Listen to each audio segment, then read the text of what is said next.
Hello friends, आपका स्वागत है टेल टाइम्स पर। चलिए शुरू करते हैं आज की कहानी rebirth of sweet angel episode 4। Rishabh जिस हाल में घर से निकला था, गायत्री जी ने अंदाजा लगा दिया था कि इतनी रात को ऋषभ इस हालत में कहाँ गया होगा। ऋषभ ड्राइव करते हुए कियान के अपार्टमेंट पहुंचा। कियान इस वक्त अपने अपार्टमेंट में अपनी पैकिंग कर रहा था। कियान ने जब इतनी रात को डोर बेल सुनी तो दरवाजा खोलने के लिए बाहर चला गया।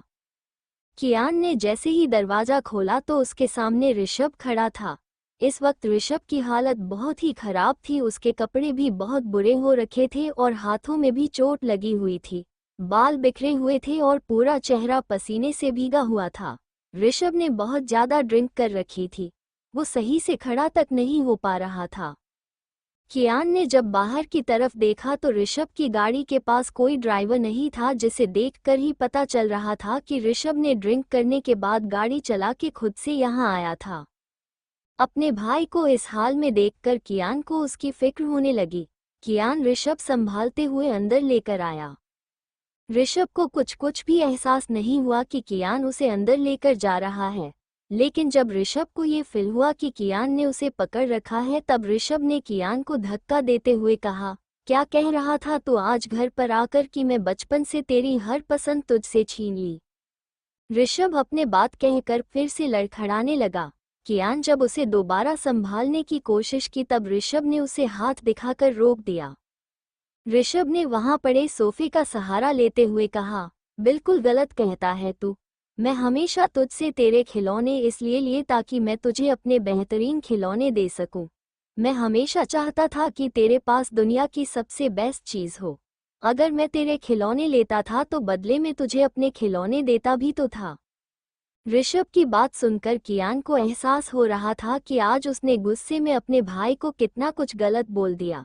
ये सच तो था कि ऋषभ ने उसे हमेशा उसके खिलौने छीने थे, तो बदले में उसे अपने एक्सपेंसिव और एडवांस टेक्नोलॉजिकल खिलौने दिए भी थे।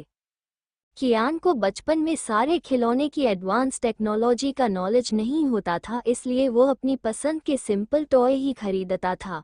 लेकिन ऋषभ की नॉलेज खिलौने के मामले में काफ़ी बेहतरीन थी। उसके सारे टॉयज काफ़ी एडवांस टेक्नोलॉजी से बने हुए होते थे और ऋषभ हमेशा से कियान को अपने टॉयज ही देता था। ऋषभ की बात सुनकर कियान के दिल में एक बार फिर से अपने भाई के लिए सॉफ्ट कॉर्नर बनने लगा था, लेकिन उसे उसके साथ ये भी याद आ रहा था कि ऋषभ ने सुहानी के साथ कितना गलत किया था। शिवांश ने उसे बताया था कि ऋषभ सुहानी को बहुत ज़्यादा बेइज्जत किया करता था। कई बार तो उसने उसे सीधे तौर पर घर से निकल जाने के लिए भी कहा था। फाइनली यह सब बदतमीजी और टोन से परेशान होकर सुहानी ने घर छोड़ दिया और उसके साथ ही सभी को छोड़कर वह चली गई।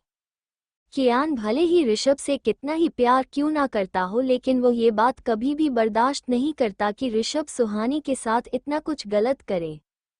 किसी से प्यार करने का मतलब ये तो बिल्कुल भी नहीं होता कि आप उसे किसी के साथ भी गलत करते हुए देखकर भी चुप रहे और वो कोई नहीं बल्कि आपका प्यार ही हो।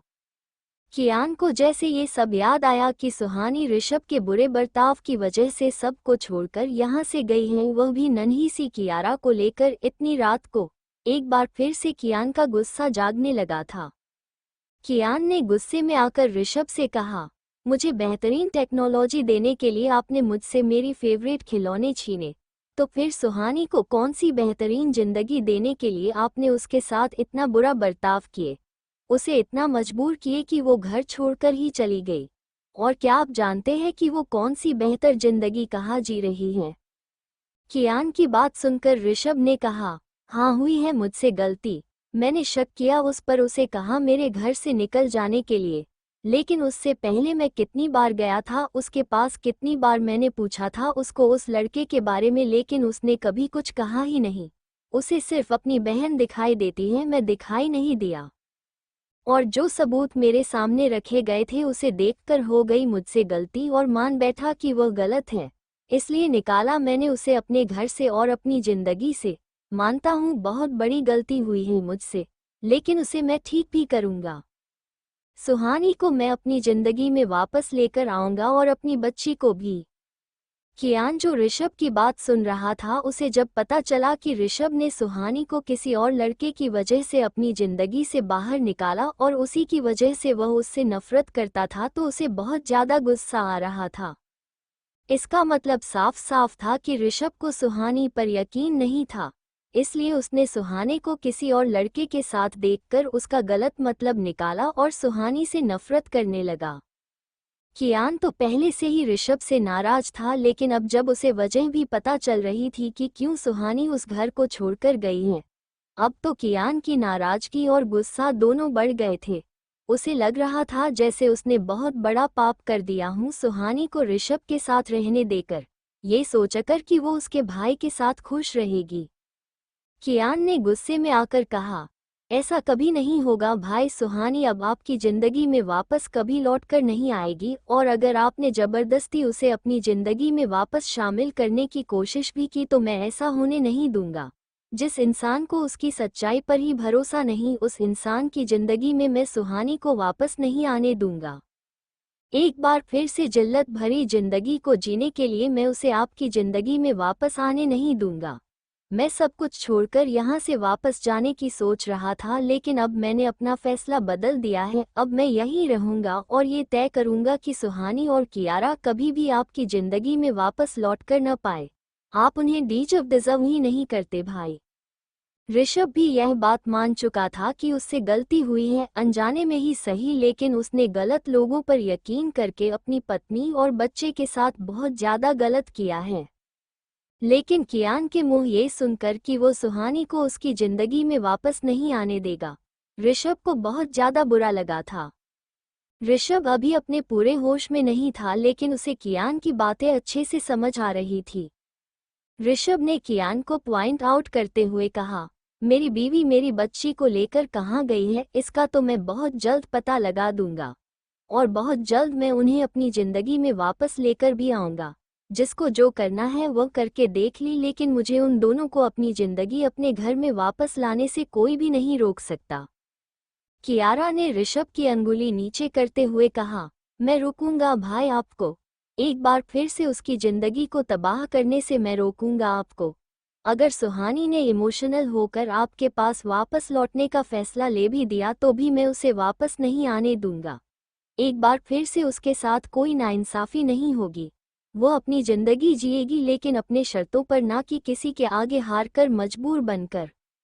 ऋषभ और कियान एक बार फिर से लड़ने लग जाते हैं, उससे पहले ही गायत्री जी वहां पहुंच गई। किशोर जी और गायत्री जी ने जब देखा कि कियान और ऋषभ किसी भी वक्त लड़ सकते हैं तो उन्होंने जाकर उन दोनों को पहले अलग किया।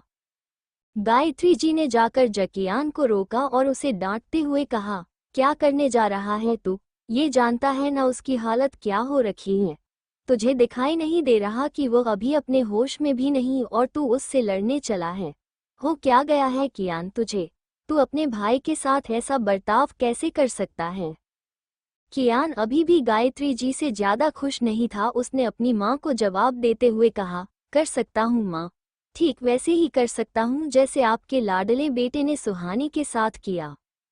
और आज तो इन्होंने खुद अपने मुंह से कबूल किया है कि इन्होंने सुहानी को न सिर्फ बेइज्जत किया बल्कि उसके चरित्र पर भी सवाल उठाए हैं।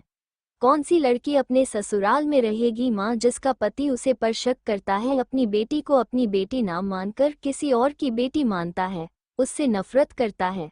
आप भी तो एक औरत है, आप तो समझ सकते हैं ना कि क्या बीतती होगी एक लड़की पर जब उसके साथ ये सब होता है। कियान के सवालों ने गायत्री जी को चुप करवा दिया था। गायत्री जी जानती थी कि ऋषभ से गलती हुई है, लेकिन वह ये भी जानती थी कि इस गलती को लड़ झगड़ कर नहीं सुलझाया जा सकता, इसे आराम से बैठकर ही उन्हें सुलझाना होगा। वो अपने बच्चों को इस तरह लड़ता हुआ नहीं देख सकती थी।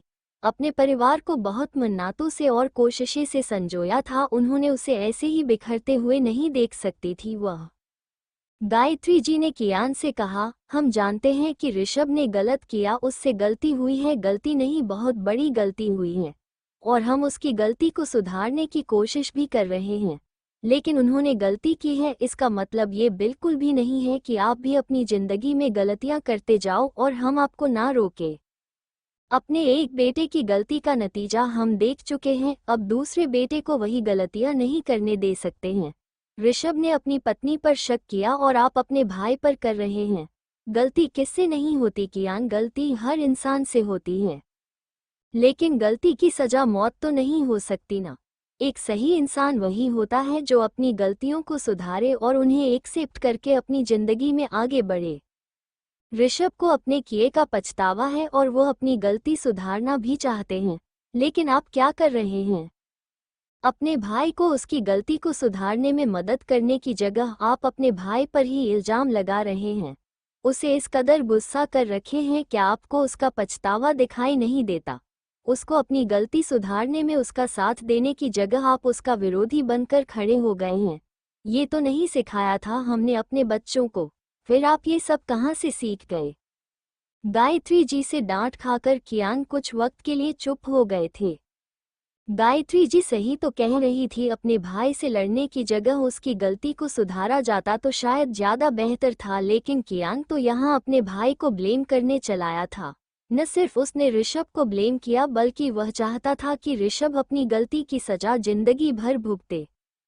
किशोर जी ऋषभ को संभालने की कोशिश कर रहे थे, लेकिन ऋषभ उनसे संभाले नहीं संभाल रहा था। उसने जीत पकड़ रखी थी कि वो इसी वक्त सुहानी को ढूंढने के लिए यहाँ से जाएगा। कियान की बातों ने तो उसे और भी ज्यादा भड़का दिया था।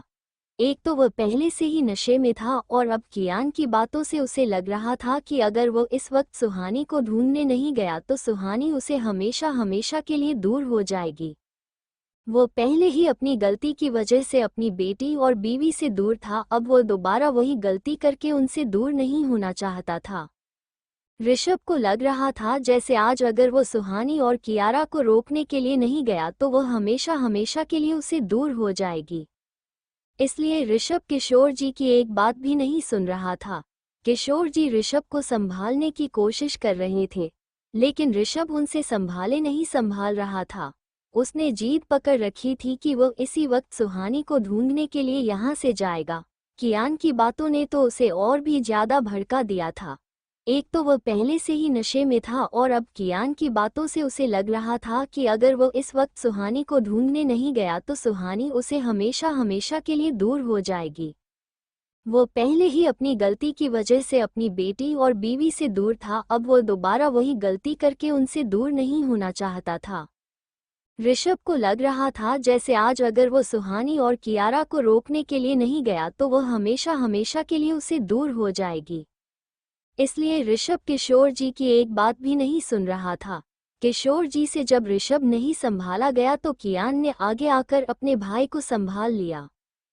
कियान ने किशोर जी से कहा, पापा आप माँ को लेकर चाहिए, इन्हें मैं संभालता हूँ। इतना कहकर कियान ने ऋषभ को संभाल लिया। किशोर जी ने भी कियान की बात मानकर गायत्री जी को घर जाने के लिए कहा और ऋषभ को कियान के भरोसे वहीं छोड़ दिया। किशोर जी यह बात अच्छे से जानते थे कि आज भले ही इन दोनों भाई के बीच में कितने ही डिफरेंस क्यों ना हो, लेकिन इन दोनों की जान एक दूसरे में बसती है। यह एक दूसरे से चाहे कितना ही क्यों ना लड़े, लेकिन मुसीबत आने पर सबसे पहले ये दोनों ही एक दूसरे के लिए खड़े होंगे।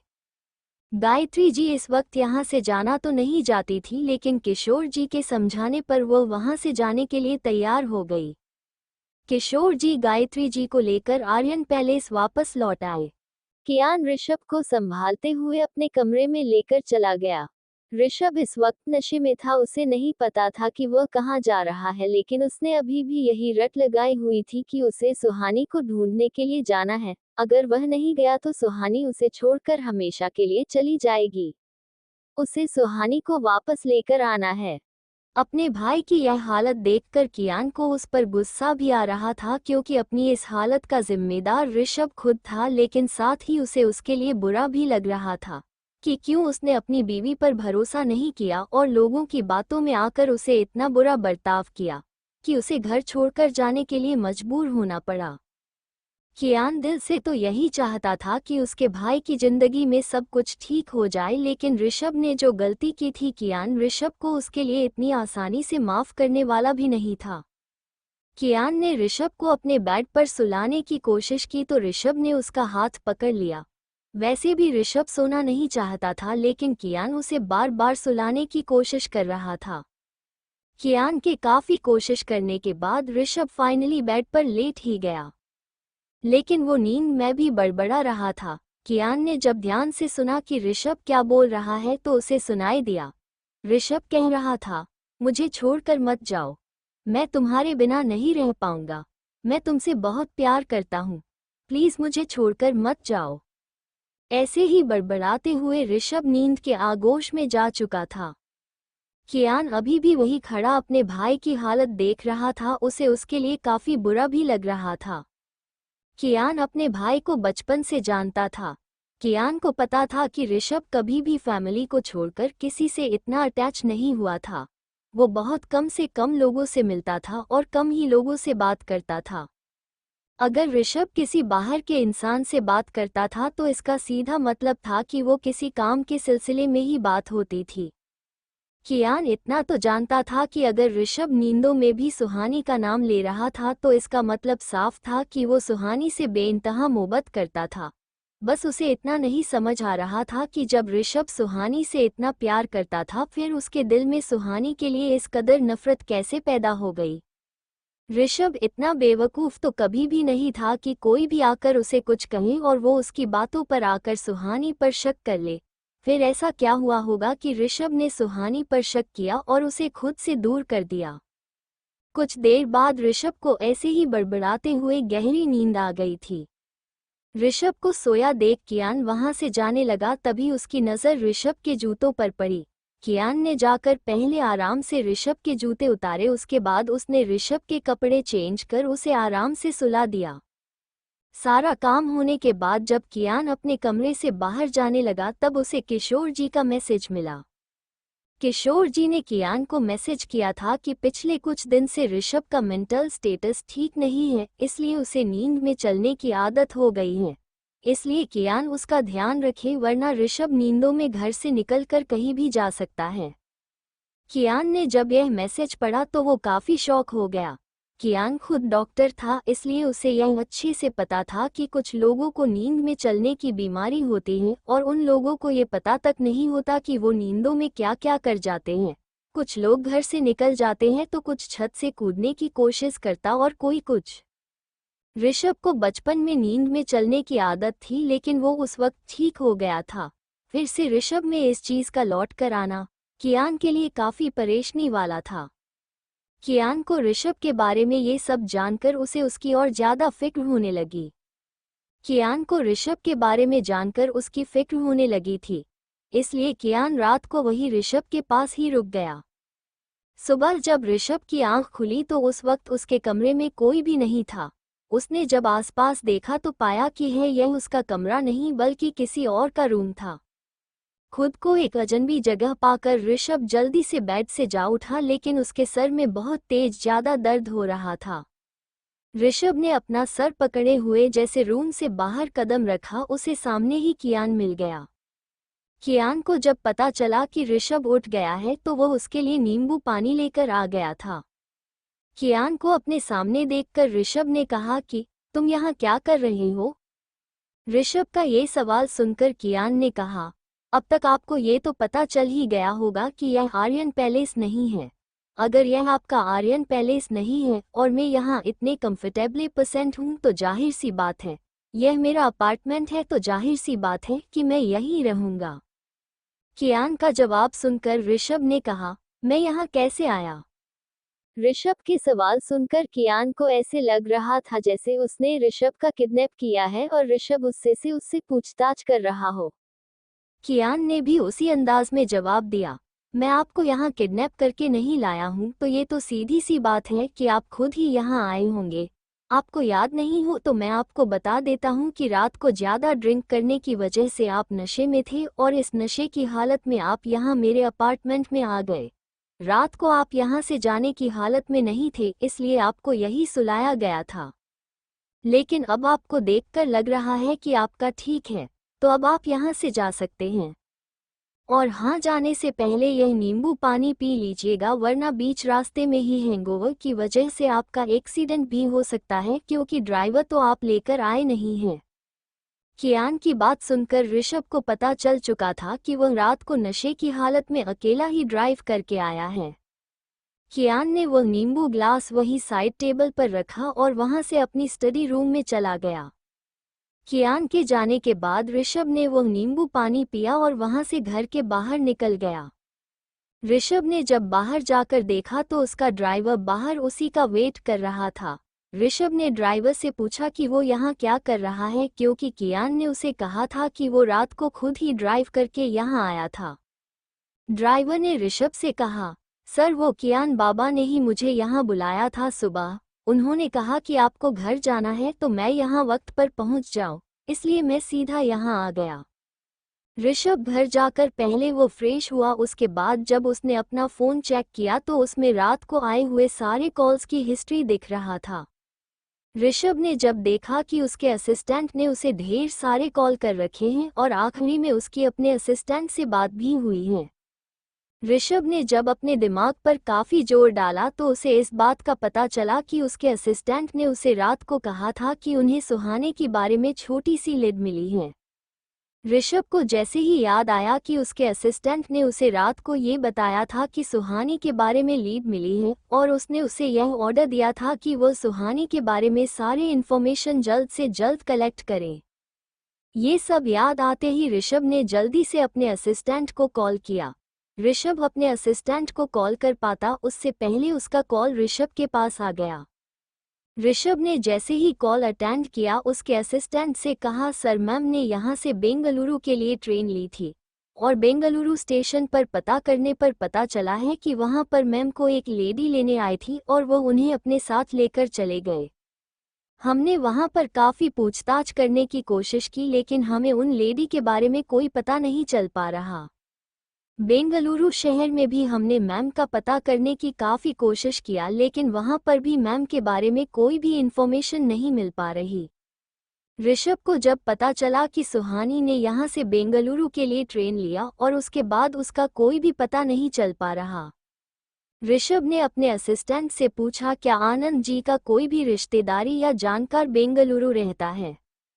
ऋषभ के असिस्टेंट ने उसे जवाब देते हुए कहा, नहीं सर, मैम के परिवार में से किसी का भी कोई भी रिलेटिव बेंगलुरु नहीं रहता। हाँ, उनके कुछ कॉल से पता चला है कि उनकी रिलेटिव दिल्ली जरूर रहते हैं जिनके पास उन्होंने मैम को भेजने की कोशिश की थी लेकिन बेंगलुरु में उनका कोई भी जानकार नहीं है। सारे पहलू के बारे में सोचने के बाद भी जब ऋषभ को सुहानी से लिंक कोई भी कनेक्शन बेंगलुरु में नहीं दिखा तो उसने फैसला कर लिया कि वह खुद बेंगलुरु जाकर पता करेगा कि सुहानी कहाँ है और उसे वापस लेकर आएगा। ऋषभ ने अपने असिस्टेंट को ऑर्डर दिया कि वह उसके लिए अभी इसी वक्त बेंगलुरु जाने की व्यवस्था करे। वो अभी इसी वक्त बेंगलुरु जाने के लिए निकलना चाहता है। ऋषभ के असिस्टेंट ने ऋषभ के ऑर्डर मिलते ही कहा, सर मुझे थोड़ा वक्त दे दीजिए, मैं अभी सारे अरेंजमेंट कर देता हूँ। वैसे तो ऋषभ का सारा शेड्यूल बिजी था लेकिन ऋषभ का असिस्टेंट जानता था कि इस वक्त ऋषभ को किसी भी मीटिंग से कोई लेना देना नहीं है। इस वक्त अगर उसने उन्हें मीटिंग के बारे में बताया तो भी वह उन्हें अटेंड करने नहीं जाएंगे। पिछले कितने ही वक्त से ऋषभ से सारी मीटिंग कैंसिल कर रखी थी, इसलिए उसने सारी मीटिंग्स को किशोर जी को फॉरवर्ड कर दिया। उसे किसी न किसी को तो रिपोर्ट करनी थी इस बारे में। ऋषभ इस वक्त हाल में नहीं कि वह मीटिंग अटेंड कर पाए, इसलिए वह जानता था कि और इस वक्त कंपनी को और उसके सारी मीटिंग को कोई हैंडल कर सकता है तो वह और कोई नहीं किशोर जी हैं। करीब 1 घंटे बाद ऋषभ जब एयरपोर्ट पहुंचा तो ऋषभ का असिस्टेंट रमन ऋषभ का मेन गेट ही वेट कर रहा था। सारी फॉर्मेलिटी जल्दी से पूरी करने के बाद रमन ऋषभ को उसके प्राइवेट जेट की तरफ लेकर चला गया। शाम के समय से पहले ही ऋषभ बेंगलुरु पहुंच चुका था। बेंगलुरु पहुंचने के बाद जैसे ही एयरपोर्ट से बाहर निकाला उसे स्ट्रांग फीलिंग आ रही थी कि उसकी कियारा और सुहानी उसे यहाँ बेंगलुरु में ही मिलेगी। उनकी परसेंस को ऋषभ फील कर पा रहा था। ऋषभ ने रमन जी कहा, क्या अपडेट है कियारा और सुहानी के बारे में कुछ पता चला? ऋषभ के असिस्टेंट रमन ने कहा, सर हमारे लोग लगे हुए हैं लेकिन अभी तक मैम और कियारा बेबी का कोई भी क्लू हमें नहीं मिल पाया है। ऐसे लग रहा है कि कोई स्ट्रांग पावर उन्हें हमसे छुपाने में लगा हुआ है। पहले उनका बेंगलुरु आना और उसके बाद बेंगलुरु के रेलवे स्टेशन से बिल्कुल गायब ही हो जाना एक ही तरफ इशारा कर रहे हैं कि मैम को कोई स्ट्रांग पावर सबसे छुपा रखना चाहता है, लेकिन हम कोशिश कर रहे हैं सर, हम उनको जल्दी ढूंढ लेंगे। कोशिश नहीं रमन, मुझे रिजल्ट चाहिए। मुझे मेरी वाइफ और बेटी के बारे में जितनी जल्दी हो सके सारी इन्फॉर्मेशन ला कर दो। रमन ने ऋषभ का ऑर्डर सुनकर सिर्फ इतना कहा, जी सर। उसके बाद वो लोग वहां से होटल के लिए निकल गए। सुहानी का सुबह से मूड ऑफ लग रहा था, इसलिए कृष ने प्लान बनाया कि वो सुहानी और कियारा को लेकर बाहर खाना खाने जाएंगे। सुहानी बाहर जाने के लिए राजी नहीं थी, लेकिन कियारा और कृष के बार बार रिक्वेस्ट करने पर वह भी उनके साथ बाहर जाने के लिए मान गई। रात को सब लोग अच्छे से तैयार होकर बाहर खाना खाने के लिए निकल गए। क्रिस ड्राइव कर रहा था और सुहानी उसके साथ में बैठी हुई थी। कृष्णा और कियारा पीछे बैठे हुए आपस में खेल रहे थे, या ये कहें कि कियारा खेल रही थी और कृष्णा उसका साथ दे रही थी। कृष्ण ने ड्राइव करते हुए जल्द ही उन सभी को होटल के बाहर पहुंचा दिया। सुहानी अभी भी बाहर निकलने से घबरा रही थी। सुहानी को कल रात से ही बेचैनी हो रही थी और उसके मन में बार बार एक ही ख्याल आए जा रहा था। उसे बार बार यही लग रहा था कि कुछ तो होने वाला है, इसलिए वह बाहर निकलने से डर रही थी। कृष्ण ने जब देखा कि सुहानी बाहर निकलने से डर रही है तो कृष्ण ने सुहानाई के लिए दरवाजा खोला और उसका हाथ पकड़कर उसे बाहर ले आया। पीछे से कृष्णा भी गाड़ी से बाहर उतर गई और उसने कियारा को भी बाहर निकाल लिया। वो चारों जैसे ही होटल की में गेट पर पहुंचे, होटल के गेट पर खड़े द्वारपाल ने उनका अच्छे से वेलकम किया और उन्हें अंदर लेकर चला गया। कृष का ये होटल फेवरेट था। वो अक्सर अपनी फैमिली के लोगों को ये खाना खाने के लिए लेकर आता था, इसलिए यहाँ का स्टाफ उसे अच्छे से पहचानता था। इसके साथ ही यहाँ की होटल की मेंबरशिप में महेश जी की भी मेंबरशिप थी। वो इस होटल के जॉइंट ओनर्स थे। कृष ये बात जानता था, इसलिए एक ये भी वजह थी उसके इस होटल में आने के, क्योंकि यहाँ उसे सब सेफ लग रहा था सुहानी और कियारा के लिए। वो चारों लोग टेबल पर बैठे हुए थे। उसी वक्त कियारा ने कहा कि उसे वॉशरूम जाना है। कृष्णा ने कियारा को गोद में उठाया और उसे वॉशरूम की तरफ लेकर जाने लगी। सुहानी को यहाँ आने के बाद भी अजीब सी फीलिंग आ रही थी, इसलिए उसने कृष से कहा कि कृष मैं वॉशरूम होकर आती हूँ, तुम तब तक खाना ऑर्डर करो। कृष जानता था कि सुहानी अभी भी घबरा रही है, इसलिए उसने उसे जाने दिया और खुद खाना ऑर्डर करने के लिए मेन्यू पढ़ने लगा। वैसे तो कृष को यहाँ का मेन्यू मुंह जुबानी याद था, लेकिन फिर भी वो कियारा और सुहानी के लिए कुछ स्पेशल ऑर्डर करना चाहता था, इसलिए एक बार फिर से मेन्यू चेक कर रहा था। ऋषभ भी डिनर करने के लिए जब नीचे आया हुआ था, उसकी नज़र वॉशरूम की तरफ जाती हुई सुहानी की पीठ पर गई। ऋषभ सुहानी को अच्छे से पहचानता था, इसलिए वो सुहानी को पहचाना गया था, लेकिन उसे सिर्फ सुहानी की थोड़ी सी झलक दिखी थी, क्योंकि सुहानी जल्दी से अंदर चली गई थी, इसलिए वो उसे अच्छे से नहीं देख पाया। लेकिन ऋषभ को सुहानी को पहचानने के लिए उसकी एक झलक ही काफ़ी थी। ऋषभ ने जब सुहानी को वॉशरूम की तरफ जाते हुए देखा तो वह भी उसी तरफ चला गया। सुहानी जब वॉशरूम के अंदर पहुंची तब कृष्ण कियारा को वॉशरूम के लिए अंदर लेकर जाने वाली थी, लेकिन इस वक्त उसका फ़ोन बज उठा। कृष्णा कॉल अटेंड करती तब तक सुहानी भी वहां पहुंच चुकी थी। कृष्णा का कॉल आया हुआ देखकर सुहानी ने उससे कॉल अटेंड करने के लिए कहा और खुद कियारा को लेकर वॉशरूम के लिए चली गई। ऋषभ जब वॉशरूम के पास पहुंचा तो तब तक कृष्णा वॉशरूम से बाहर आ चुकी थी। कृष्णा ने जब ऋषभ को वॉशरूम के अंदर जाते हुए देखा तो उसने बीच में ही उसका रास्ता रोकते हुए कहा, ओह हेलो मिस्टर, कहाँ जा रहे हो? दिखाई नहीं देता क्या लेडीज वॉशरूम है? कहाँ अंधे सांड की तरह घुस जा रहे हो? कृष्णा के इस तरह से ऋषभ को रोकने और उसे बदतमीजी से बात करने पर ऋषभ को गुस्सा आने लगा। ऋषभ ने गुस्से में कृष्णा से कहा, यह क्या तरीका है बात करने का? तुम्हें तुम्हारे माँ बाप ने बात करने की तमीज नहीं सिखाई? ऋषभ का उल्टा जवाब सुनकर कृष्णा कहाँ चुप रहने वाली थी। कृष्ण ने ऋषभ को जवाब देते हुए कहा, मुझे तो मेरे माँ बाप ने बात करने की तमीज अच्छे से सिखाए, लेकिन लगता है तुमने अपनी जिंदगी में मैनर्स नहीं सीखे, तभी तो जेंट्स ओके भी लेडीज वॉशरूम में घुस रहे हो। ऋषभ ने कहा, क्या मतलब है तुम्हारा? कृष्ण ने कहा, अंधे हो क्या, दिखाई नहीं देता कितना बड़ा बोर्ड लगा है बाहर की लेडीज वॉशरूम है, फिर भी तुम कहाँ घुस जा रहे हो अंदर? ऋषभ ने जब वॉशरूम के गेट पर बड़ा सा बोर्ड देखा लेडीज वॉशरूम के नाम से, तब वह भी शौक हुआ कि वो लेडीज वॉशरूम के अंदर जाने वाला था। ऋषभ ने अपनी सफाई देते हुए कहा, सॉरी मैंने ध्यान नहीं दिया, लेकिन मुझे अपनी वाइफ से मिलना है, वो अंदर है। ये कहकर ऋषभ फिर से आगे की तरफ बढ़ने लगा। ऋषभ को फिर से अपनी मनमानी करते हुए देखकर कृष्णा जाकर उसके सामने खड़ी हो गई। कृष्णा ने ऋषभ से कहा, मैनर्स तो नहीं है दिख रहा है, लेकिन साथ में बदतमीज भी हो। ऋषभ ने कृष्णा को जवाब देते हुए कहा, एक्सक्यूज मी, मेरी वाइफ अंदर है, मुझे उससे मिलना है, तो आप साइड हटो और अपनी बकवास अपने पास रखो। ऋषभ को बदतमीजी करते हुए देखा कृष्णा को गुस्सा आ गया। कृष्णा ने ऋषभ को जवाब देते हुए कहा, एक काम करो, वेट करो। अपनी वाइफ से इतना प्यार है तो घर पर जाकर रोमांस करो। ये लेडीज वॉशरूम है तो यहाँ तुम्हारी वाइफ के साथ अदर लेडीज भी अंदर होती हैं, इसलिए अपनी बकवास बंद करो और अपनी बदतमीजी की पोटली बंद करके निकलो यहाँ से। ऋषभ और कृष्णा एक तरफ से लड़ने के लिए पूरी तरह से तैयार थे, लेकिन उनमें से कोई भी पीछे हटने वाला नहीं था।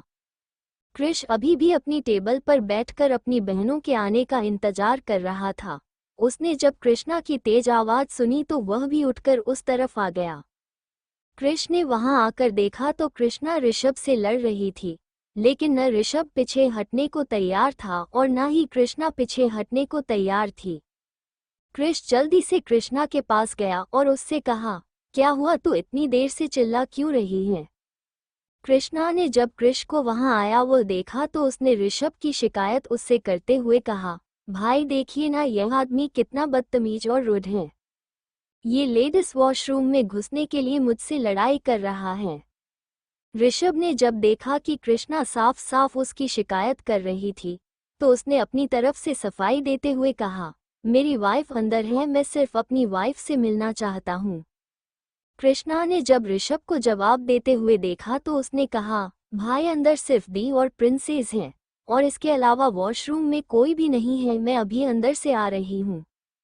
कृष जानता था कि कृष्णा बिना मतलब के किसी भी बात पर किसी से भी झगड़ा नहीं करती, यहाँ तो उसने साफ साफ अपना पॉइंट क्लियर किया था।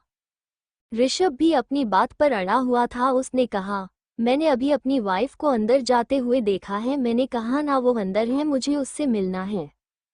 अब बात काफी बढ़ चुकी थी। कृष्णा की जगह क्रिस अब ऋषभ के सामने खड़ा था। कृष ने ऋषभ का सामना करते हुए उससे कहा, लगता है तुम्हें एक बार में कहा हुआ समझ में नहीं आता। कृष्णा ने अभी अभी तुमसे क्या कहा, अंदर सिर्फ मेरी दी और प्रिंसेस हैं।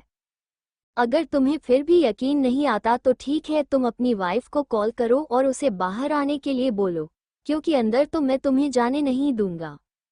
या तो अपनी वाइफ को यहाँ बाहर बुलाओ या फिर यहाँ से चलते बनो, और वरना मजबूर होकर मुझे यहाँ के स्टाफ को बुलाकर तुम्हें धक्के मारकर यहाँ से निकलवाना होगा। ऋषभ जानता था कि वह चाहकर भी सुहानी को कॉल करके बाहर नहीं बुला सकता।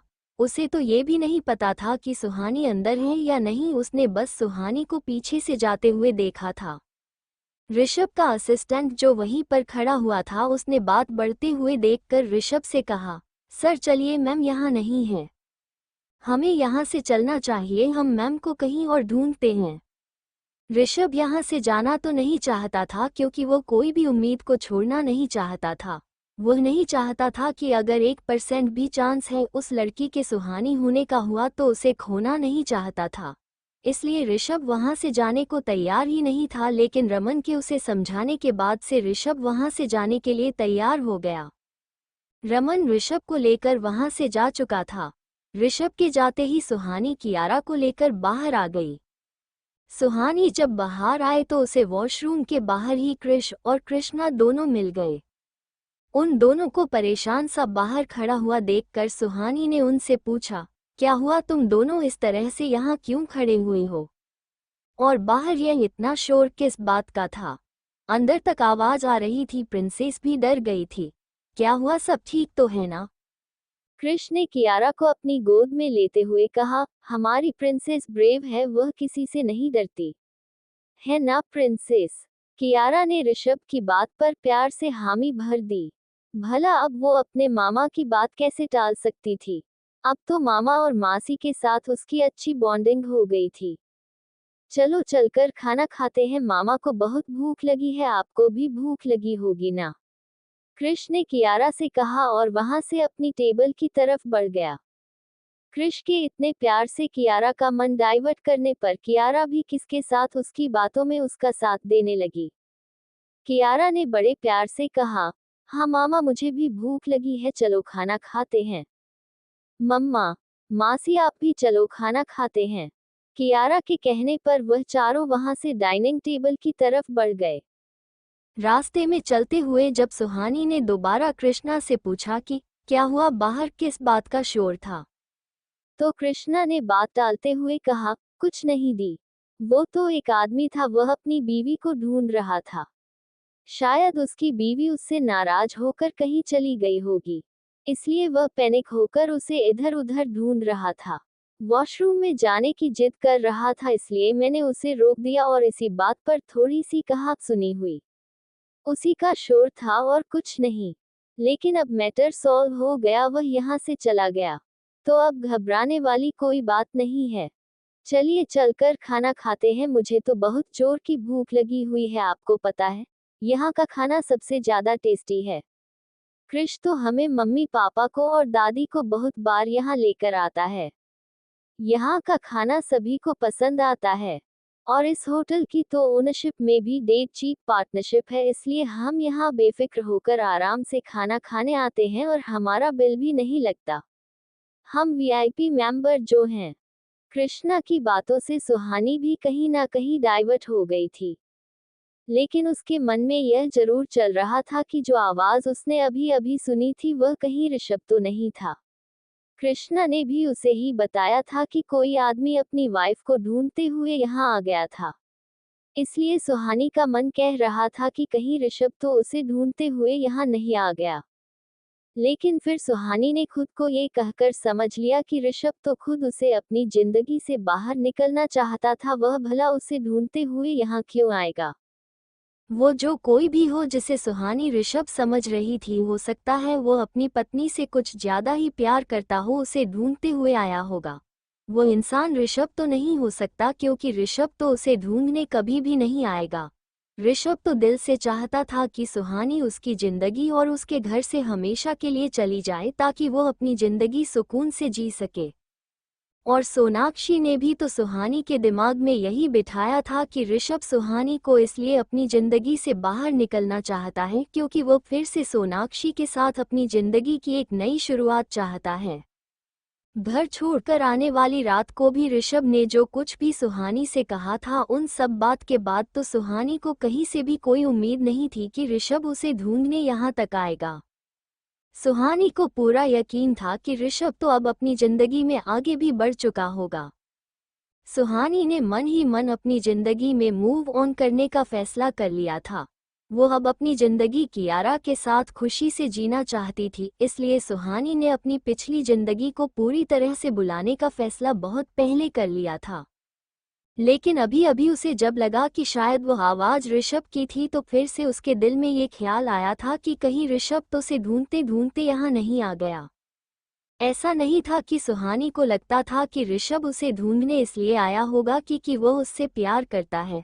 सुहानी को लगता था कि ऋषभ तो कियारा को पहले ही अपनी बेटी नहीं मानता। अगर ऋषभ यहाँ उसे ढूंढते हुए आया भी होगा तो जरूर वह कियारा और सुहानी की जिंदगी को खत्म करने ही आया होगा। सुहानी ने अपने दिमाग में ऋषभ की जो इमेज अब बना ली थी वो बहुत ही ज्यादा डरावनी थी, जिसमें प्यार मोहब्बत तो कहीं भी नहीं था। कृष्णा ने जब सुहानी को खोया हुआ देखा तो उसने कहा, क्या हुआ दी, आप फिर से कहाँ खो गई? कहीं फिर से आप अपनी एंजल वाली दुनिया में तो नहीं चली गई ना? अगर ऐसा है तो जल्दी से इस दुनिया में वापस आ जाइए, क्योंकि आपकी प्यारी प्रिंसेस वन और आपके भाई बहन वन को बहुत जोर की भूख लगी है और इतना टेस्टी खाना देखकर हमारे पेट में चूहे दौड़ रहे। कृष्णा की बात सुनकर सुहानी के चेहरे पर भी स्माइल आ गए। सुहानी ने कृष्णा से कहा, मैं किसी भी दुनिया में नहीं, इसी दुनिया में हूँ। और अब जल्दी चलो, पता चले तुम्हारे पेट में जो चूहे दौड़ते दौड़ते कबड्डी खेलने भी शुरू कर दिया हो। सुहानी की बात सुनकर कृष्णा भी जोर से हंस पड़ी। कृष जब अपनी दोनों बहनों को हंसते हुए देखा तो उसके चेहरे पर भी एक बड़ी स्माइल आ गई। वो तो हमेशा से ही चाहता था कि उसकी बहनें हमेशा खुश रहे, उन्हें उनकी जिंदगी में दुनिया भर की खुशियां मिले, और अगर ना भी मिली तो वह उन खुशियों के उनके कदमों में लाकर झुका देगा। कृष ने उन दोनों को चिढ़ते हुए कहा, यह अच्छा है तुम दोनों का अकेले अकेले हंस लो, मुझे और प्रिंसेस को फिर से अकेला छोड़ दिया। जाओ जाओ, हम दोनों को तो तुमसे बात ही नहीं करनी है ना प्रिंसेस। कियारा कहाँ कम रहने वाली थी, अपने मामा की बात सुनकर उसने भी उनका पूरा साथ देते हुए कहा, मम्मा गलत बात, आप हमारे बिना ही कैसे हंस सकते हो।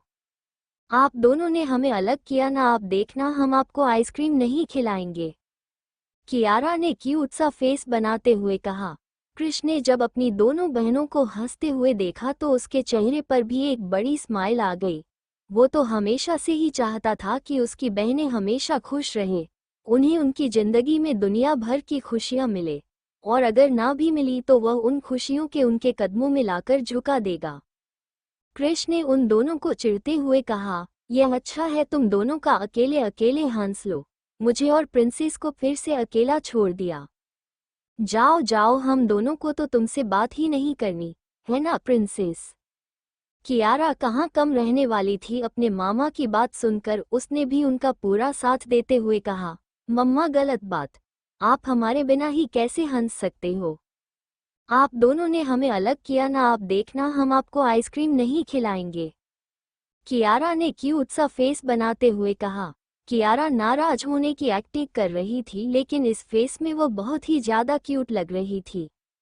कृष्णा ने जाकर कियारा के गाल खींचते हुए कहा, मेरा क्यूटी पाई मासी से भी नाराज होगा। हम इसलिए हंस रहे थे क्यूटी पाई, क्योंकि मैंने आपकी मम्मा से कहा कि मुझे बहुत जोरों की भूख लगी है और मेरे पेट में चूहे दौड़ रहे हैं। तो आपकी अम्मा ने मुझसे कहा कि जल्दी जल्दी खाना खाते हैं वरना चूहा कबड्डी खेलने भी शुरू कर देंगे। कृष्णा ने जैसे ही कियारा को ये बात बता रही थी उसके साथ साथ वो है उसके पेट में भी गुदगुदी कर रही थी। गुदगुदी से कियारा जोर से हंस पड़ी। कियारा को हंसते हुए देखकर वो सभी खुश हो गए। कृष्णा ने कियारा के गाल खींचते हुए कहा, ये हुई ना मेरी प्रिंसेस वाली बात, आप ऐसे ही हमेशा हंसते हुए अच्छे लगते हो क्यूटी पाई। कियारा अभी भी अपनी मासी की बात पर हंसी जा रही थी, क्योंकि कियारा को अभी गुदगुदी की थी कृष्णा ने। कृष्णा ने कियारा को कृष से अपने गोद में लेते हुए कहा, चलो कियारा जल्दी से खाना खाते हैं वरना सच में आपकी मासी के पेट में चूहे ने कबड्डी खेलना शुरू कर देना है। एक बार फिर से कृष्णा के मुंह से चूहा वाली बात सुनकर कियारा फिर से जोर से हंस पड़ी। इस बार तो कृष्ण ने कियारा को गुदगुदी भी नहीं की थी। कियारा ने हंसते हुए कहा, मासी आपको मम्मा ने आपको बुद्धू बनाया, आपके पेट में चूहे कैसे जा सकते हैं, आप तो बुद्धू बन गए मासी। कियारा की बात सुनकर कृष्णा को समझ आ रहा था कि कियारा ने उनके मजाक की बात को सीरियस ले लिया है। कृष्णा कियारा को समझना चाहती थी कि वो सिर्फ मजाक में ये बोल रहे थे कि पेट में चूहे दौड़ने लग जाएंगे, लेकिन कियारा को खुश देखकर कृष्णा ने कहा, हाँ प्रिंसेस, आपके मम्मा ने मुझे फिर से बुद्धू बना दिया। कुछ ही वक्त में कृष्णा के कियारा से अच्छी बॉन्डिंग हो गई थी। ऐसे ही मजाक मस्ती करते हुए वो लोग डिनर के लिए डाइनिंग टेबल पर बैठ गए। वहां से डिनर करने के बाद कृष उन सभी को लेकर वापस घर के लिए निकल गया। क्रिस गाड़ी ड्राइव कर रहा था तो उसे अचानक से लगा कि कोई उनका पीछा कर रहा है। कृष ने जब अच्छे से नोटिस किया तो पता चला कि दो कार उनका होटल के टाइम से ही पीछा कर रहे थे। कृष ने अपने फ़ोन से इमरजेंसी ऐप ओपन किया और अपने गार्ड्स को मैसेज कर दिया। कुछ ही वक्त बाद कृष की गाड़ी के बिल्कुल जैसी 2 से 3 गाड़ियों ने आकर कृष को ओवरटेक करना शुरू कर दिया, और देखते ही देखते हैं कृष उन गाड़ियों के बीच में से गायब हो गया। जो दो कार कृष की गाड़ी का पीछा कर रही थी, उन्हें जब उन गाड़ियों की वजह से डिस्टर्बेंस हुई तो वह उन्हीं कार फॉलो करते करते काफी आगे निकल गए थे। शहर से बाहर निकालकर वह तीनों गाड़ियां अलग अलग डायरेक्शन में चली गई। तब जाकर कृष की गाड़ी का पीछा कर रहे थे, उन्हें समझ में नहीं आया कि वह किस गाड़ी के पीछे जाए। डिसीजन लेने में कंफ्यूज लग ही रहे थे कि इस वक्त वह तीनों गाड़ियां वापस से यू टर्न लेकर आए और अब उन गाड़ियों को कवर करने लग गई। जब पीछा कर गाड़ियों के अंदर बैठे लोगों को पता चला कि अब उन्हें घेरा जाने वाला है, यहाँ तक उनको लाने का मकसद उन लोगों को अपने जाल में फंसाना था, तो वह लोग वहां से भाग खड़े हुए। उन गाड़ियों ने काफी देर तक उन लोगों का पीछा किया है, लेकिन फिर वो लोग वहां से बच निकलने में कामयाब रहे और वहां से भाग खड़े हुए। कृष ने घर पहुंचकर सभी को आराम करने के लिए कहा, लेकिन अभी तक कृष के दादा दादी और मम्मी पापा जाग रहे थे। बच्चे बाहर थे, इसलिए वह लोग सो नहीं पाए थे, इसलिए वो सभी के लौटने का इंतजार कर रहे थे। सभी को घर पर सुरक्षित देखकर उन लोगों को चैन आया। उसके बाद प्रिया जी के कहने पर सभी लोग अपने कमरे में आराम करने के लिए चले गए। सभी के चले जाने के बाद कृष ने अपने आदमियों को कॉल किया और उन पीछा करने वाली गाड़ियों के बारे में पूछा, तो सामने से कृष के आदमी का जवाब आया कि वह लोग उनके हाथों से बचकर निकल लिए। कृष ने जब सुना कि वो लोग वहां से भाग निकले हैं तो उसे अपने आदमियों पर काफी गुस्सा आ रहा था। इतने अच्छे प्लान के बाद वो लोग उनके हाथों से बचकर कैसे भाग सकते थे, और उन लोगों के भागने का मतलब ये भी था कि वो लोग फिर से अटैक करने जरूर आएंगे और इस बार शायद वो काफी स्ट्रांग प्लान के साथ उन लोगों पर अटैक करने आए। एक बार फिर से अटैक का मतलब अब कृष और भी ज्यादा अलर्ट रहना होगा अपनी फैमिली को लेकर।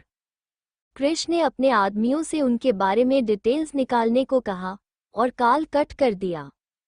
महेश जी, जो प्रिया जी को पानी लेकर आने के लिए बोलकर कमरे से बाहर निकले थे, उन्होंने जब कृष को फुल साइड परेशान सा कॉल पर बात करते हुए देखा तो वह उसी के पास चले आए।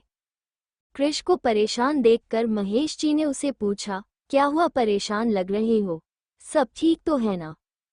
महेश जी के इस तरह से वहां आने और उसके बाद में इस तरह के कृष से पूछने के बाद कृष ने उनसे कुछ नहीं छुपाया और कहा, डैड, हमें जिस बात का डर था वही हो रहा है।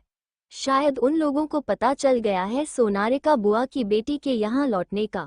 आज हमारी गाड़ी का 2 गाड़ियां पीछे कर रही थी।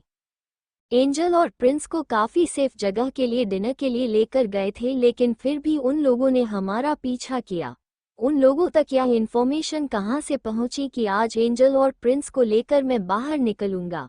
एंजल और प्रिंस जब से यहाँ आए हैं तब से वो एक बार भी बाहर नहीं निकले, और ना ही हमने किसी को बताया है उनके लौट करने के बारे में।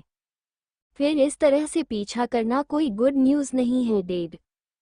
कृष की बात सुनने के बाद महेश जी ने कहा, मैं जानता हूँ वो लोग एंजल को ढूंढने की कोशिश फिर से करेंगे, और मैं ये दावे के साथ कह सकता हूँ कि अभी तक उन लोगों के इस बारे में कोई भी खबर नहीं है कि एंजल सोना की ही बेटी है। अगर ऐसा होता वो आज तुम लोगों का सिर्फ पीछा नहीं किया जाता, बल्कि तुम लोगों पर अटैक करके वो लोग एंजल को अपने साथ ले जाते हैं। यह मत भूलो कि तुम बिन सिक्योरिटी के होटल गए थे। इतना अच्छा मौका वो कभी भी अपने हाथ से नहीं लगाएंगे। उन्हें अभी तक सिर्फ शक है, यकीन नहीं। और जब तक उन लोगों का शक की यकीन में नहीं बदल जाता तब तक हमें भी यह लुका छुपी का गेम खेलना होगा। और जब तक उन लोगों को एंजल के बारे में सारे इन्फॉर्मेशन मिलेगी तब तक मैं एंजल को यहाँ से बहुत दूर भेज चुका हूँगा। महेश जी की बात सुनकर कृष ने कहा, यह क्या कह रहे हो डैड?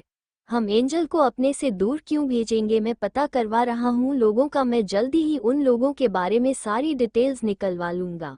हमें एंजल और प्रिंसेस को कहीं भी भेजने की कोई ज़रूरत नहीं है, यहाँ से ज़्यादा से वो सेफ कहीं भी नहीं होंगे। कृष की बात सुनकर महेश जी ने कहा, मैं सिर्फ एंजल और प्रिंसेस को ही यहाँ से नहीं भेज रहा, बल्कि उन दोनों के साथ तुम्हें और कृष्णा को भी यहाँ से जाना होगा। महेश जी का डिसीजन सुनकर कृष काफी शॉक था। उसे समझ नहीं आ रहा था कि महेश जी उन लोगों से लड़ने की बजाय उन लोगों को ही अपने से दूर भेजने की कोशिश क्यों कर रहे हैं। महेश जी जानते थे कि कृष का अभी गर्म खून है, उसे चीजों से डर कर भागने की जगह डटकर सामना करना और अपने मुसीबत से लड़ना पसंद है, लेकिन महेश जी सारी सिचुएशन को सोच समझकर ही उन लोगों को अपने से दूर भेज रहे थे। महेश जी ने कृष सर को समझाते हुए कहा, जब तुम्हारे दादाजी यहाँ आए थे तब हमने इस जगह को इसलिए चुना था क्योंकि यह हमारे लिए सबसे ज्यादा सही जगह थी। यहाँ हमें कोई भी नहीं पहचानता था, लेकिन अब वक्त बदल चुका है। न सिर्फ हमारे दुश्मनों को हमारे बारे में खबर है, बल्कि हमारे और भी दुश्मन पैदा हो गए हैं। एक बार मैंने अपनी बहन को इस दुश्मनी में के चक्कर में खो दिया, लेकिन फिर से ये सब नहीं दोहराया जाएगा। इस बार ये फैमिली किसी को भी नहीं गवाएगी, भले ही इसके लिए मुझे अपने बच्चों को खुद से दूर क्यों न करना पड़े। मैं तुम लोगों के जाने का बंदोबस्त जल्द ही कर दूंगा, तुम यहाँ से जाने की तैयारी करो। कृष किसी भी हाल में अपनी फैमिली को छोड़कर नहीं जाना चाहता था, लेकिन वह महेश जी को नहीं मना कर सकता था, ये बात वह जानता था। कृष ने महेश जी को समझाते हुए कहा, डैड आप मुझे तो कन्विंस कर लोगे यहाँ से जाने के लिए, लेकिन कृष्णा को आप क्या कहोगे? वो तो यहाँ बिजनेस में आपका हाथ बटाती है ना, आप उसे खुद से कैसे दूर भेजोगे? और उसके यहाँ से दूर चले जाने के बाद आपके बिजनेस को कौन संभालेगा? कृष की बात सुनकर महेश जी ने कहा, तुम अभी अपने पापा को अच्छे से जानते नहीं हो। बात अगर मेरी फैमिली पर आए तो ये है बुढ़ा शेर सारी दुनिया से भीड़ जाएगा, लेकिन अपने परिवार में से किसी को भी एक खर्च तक नहीं आने देखा। फिलहाल तो सिर्फ अपने बच्चों को मनाना है। तुम सभी को लेकर यहाँ से जाने की तैयारी करो। कहाँ जाना है इस बारे में मैं तुम्हें अपडेट कर दूंगा। और हाँ, जब तक तुम लोग यहाँ पर हो घर की सिक्योरिटी बढ़ा दो। मैं नहीं चाहता कि कोई भी बाहर का परिंदा इस घर में पर भी मार पाए। घर की सिक्योरिटी इस कदर टाइट कर दो कि यहाँ कोई भी अंदर नहीं आ पाए, और बिना मेरी और तुम्हारी इजाज़त के घर के अंदर कोई भी नहीं आना चाहिए। चाहे कोई फैमिली फ्रेंड हो या बिजनेस फ्रेंड, कोई भी मुझे इस घर के अंदर नहीं चाहिए। महेश जी काफी सीरियस होकर यह कह रहे थे। क्रिस भी महेश जी की बातों की सीरियसनेस को अच्छे से पहचान रहा था। कहने को कृष्णा ही अपने पापा के साथ बिजनेस को संभालती थी। कृष सिर्फ अपने स्टडी में ही बिजी रहता था, वो बिजनेस में कोई भी काम हैंडल नहीं करता था, लेकिन पर्दे के पीछे से अपने बिजनेस और फैमिली के सारे इश्यू क्रिस ही हैंडल करता था। कृष ने ये काम खुद अपने लिए चुना था। बड़े होते होते कृष ये बात तो जान चुका था कि उसकी फैमिली कितनी ज्यादा मिस्टीरियस है और उसके साथ ही कितने ज्यादा लोग उसकी फैमिली के दुश्मन हैं। ये बात कृष बचपन से ही जानता था। इसलिए बिजनेस संभालने की जगह कृष ने अपनी फैमिली की सिक्योरिटी और बिजनेस इशू को पर्दे के पीछे रहकर सॉल्व करना चुना। महेश जी ने कृष को बिजनेस की सारी स्टडी करवाई थी। बिजनेस के सारे दांव पेच में उन्होंने अपने दोनों बच्चों को सिखाए थे। महेश जी जानते थे कि किसी भी चीज़ की ज़रूरत किसी भी वक्त हो सकती है, इसलिए उन्होंने अपने परिवार को हर तरह से तैयार किया था आने वाली हर मुसीबत से लड़ने के लिए। दूसरी तरफ ऋषभ उस वक्त तो वहां से चला गया था, लेकिन उसके मन में अभी भी यही चल रहा था कि उसने वॉशरूम के अंदर जाते हुए सुहानी को ही देखा था। वह अभी भी इस बात को मानने की तैयार नहीं था कि जिस लड़की को उसने देखा है वह सुहानी नहीं थी। ऋषभ का असिस्टेंट रमन उसे काफी बार समझा चुका था कि सर वो मैम नहीं है, लेकिन सिर्फ ऋषभ ये बात मानने को तैयार ही नहीं था। ऋषभ ने अपने असिस्टेंट रमन से कहा कि वो इस होटल की उस वक्त की सीसीटीवी फोटोज देखना चाहता है जब उस लड़की को वॉशरूम में जाते हुए देखा था। ऋषभ ने रमन को ऑर्डर तो दे दिया था, लेकिन अभी यह रमन के लिए टेढ़ी खीर थी कि सीसीटीवी फोटोज निकलना, वह भी इतने हाईली सिक्योर होटल की। ऐसा नहीं था कि रमन ने पहले सीसीटीवी फुटेज निकालने की कोशिश नहीं की हो, लेकिन इस शहर का ये काफ़ी एक्सपेंसिव और 7 स्टार होटल था। यहाँ लोगों की प्राइवेसी का पूरा ध्यान रखा जाता था। कोई भी अमीर इंसान यहाँ के सिस्टम को खरीद नहीं सकता था और न ही यहाँ के स्टाफ को रिश्वत देकर अपना काम निकलवा सकता था। अमीर लोग इस होटल को प्रेफर ही इसलिए करते थे क्योंकि यहाँ उनकी प्राइवेसी फुल और सिक्योरिटी थी। यहाँ आने के बाद उन्हें किसी भी चीज़ की फिक्र नहीं थी। यहाँ के लोग खुद उनकी प्राइवेसी का ध्यान ही नहीं रखते थे, बल्कि उन्हें फुल प्रूफ सिक्योरिटी भी प्रोवाइड कराते थे। इसलिए यहाँ की सीसीटीवी फुटेज का इस तरह से निकलना पॉसिबल ही नहीं था। यहाँ का स्टाफ भी यहाँ की सीसीटीवी फुटेज को नहीं निकाल सकता था क्योंकि यह उनके रूल एंड रेगुलेशन के खिलाफ था। बिना ऑनर के परमिशन के वो लोग किसी भी फुटेज के साथ कोई छेड़छाड़ नहीं कर सकते थे। अगर फिर भी ऐसा कोई इश्यू हो जाता कि यहाँ का कस्टमर सीसीटीवी फुटेज के लिए या यहाँ के स्टाफ की कंप्लेंट करने के लिए अड़ ही जाता था, तब ये सारा मामला यहाँ के ओनर को भेजा जाता था और उसके बाद ऐसे सारे मामलों को मिटाने के लिए खुद ओनर अपने ही किसी विश्वास के आदमी को यहाँ भेजता था और वही इन सारे मामलों को निपटा था। यहाँ की मैनेजर को तक हक नहीं था कि वो बिना ओनर की परमिशन या उसकी जानकारी के बिना किसी भी रूल और रेगुलेशन से छेड़छाड़ कर सके। यही वजह थी कि रमन को यहाँ किसी सिटी फुटेज निकालने के लिए काफ़ी मेहनत करनी पड़ रही थी, लेकिन फिर भी वो उनसे सिटी फुटेज की तकनीक पहुँच पा रहा था। अमीर लोग इस होटल को प्रेफर ही इसलिए करते थे क्योंकि यहाँ उनकी प्राइवेसी फुल और सिक्योरिटी थी। यहाँ आने के बाद उन्हें किसी भी चीज़ की फिक्र नहीं थी। यहाँ के लोग खुद उनकी प्राइवेसी का ध्यान ही नहीं रखते थे, बल्कि उन्हें फुल प्रूफ सिक्योरिटी भी प्रोवाइड कराते थे। इसलिए यहाँ की सीसीटीवी फुटेज का इस तरह से निकलना पॉसिबल ही नहीं था। यहाँ का स्टाफ भी यहाँ की सीसीटीवी फुटेज को नहीं निकाल सकता था क्योंकि यह उनके रूल एंड रेगुलेशन के खिलाफ था। बिना ऑनर के परमिशन के वो लोग किसी भी फुटेज के साथ कोई छेड़छाड़ नहीं कर सकते थे। अगर फिर भी ऐसा कोई इश्यू हो जाता कि यहाँ का कस्टमर सीसीटीवी फुटेज के लिए या यहाँ के स्टाफ की कंप्लेंट करने के लिए अड़ ही जाता था, तब ये सारा मामला यहाँ के ओनर को भेजा जाता था और उसके बाद ऐसे सारे मामलों को मिटाने के लिए खुद ओनर अपने ही किसी विश्वास के आदमी को यहाँ भेजता था और वही इन सारे मामलों को निपटा था। यहाँ की मैनेजर को तक हक नहीं था कि वह बिना ओनर की परमिशन या उसकी जानकारी के बिना किसी भी रूल और रेगुलेशन से छेड़छाड़ कर सके। यही वजह थी कि रमन को यहाँ किसी सिटी फुटेज निकालने के लिए काफी मेहनत करनी पड़ रही थी, लेकिन फिर भी वह उनसे सिटी फुटेज की तक नहीं पहुँच पा रहा था। रमन के बार बार कोशिश करने की बाद भी उसे निराशा ही हाथ लगी थी, लेकिन रमन के इतना ज़्यादा कोशिश करने की वजह से उस होटल के मैनेजर को रमन पर थोड़ा डाउट हो गया। इसलिए बात ज़्यादा ना बढ़े उससे पहले उसे अपने बॉस को रिपोर्ट करनी थी। महेश जी क्योंकि बाहर गए हुए थे, लेकिन उनका फ़ोन कमरे में ही रह गया था। उनका कॉल बार बार रिंग कर रहा था, इसलिए प्रिया जी ने जाकर उनका कॉल अटेंड कर लिया। प्रिया जी ने जैसे ही हेलो कहा, सामने से मैनेजर की आवाज आई, सर यहाँ एक गेस्ट आए हैं जो क्रिश सर और मैम की सीसीटीवी फोटोज निकालना चाहते हैं। हमने उन्हें काफी मना करने की भी कोशिश की, लेकिन वह मान ही नहीं रहे। जिद पकड़ कर बैठे हैं कि उन्हें सीसीटीवी फुटेज देखनी है। हमने फिलहाल तो उन्हें मना कर दिया है, लेकिन मुझे उन पर डाउट है कि वह फिर से कोई ना कोई कोशिश तो जरूर करेंगे उन सीसीटीवी फुटेज को हासिल करने के लिए।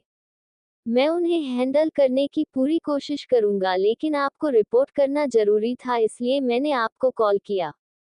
और आगे उन पर होटल के रूल्स तोड़ने और सिक्योरिटी सिस्टम ब्रेक करने के लिए जो एक्शन लेना है उसके लिए हमें आपके ऑर्डर चाहिए। प्रिया जी ने जैसे ही सुना कि कोई गेस्ट उनकी बेटे और उनकी बेटियों की फुटेज देखना चाहता है तो उनका शक सीधा अपने बच्चों की सिक्योरिटी पर चला गया। वो किसी भी कीमत पर अपने बच्चों की सिक्योरिटी के साथ कॉम्प्रोमाइज नहीं कर सकती थी। प्रिया जी ने मैनेजर से कहा, उन गेस्ट का नाम क्या है? प्रिया जी के सवाल से उस मैनेजर को ये पता चला कि कॉल सर ने नहीं, उनकी वाइफ ने अटेंड किया है। होटल का मैनेजर अपने दोनों ऑनर की फैमिली को अच्छे से जानता था, इसलिए उसे पता था कि उसे जो रिपोर्ट करनी थी वो ये रिपोर्ट प्रिया जी को भी दे सकता है। इसलिए मैनेजर ने बिना किसी झूठ के प्रिया जी को सब बता दिया।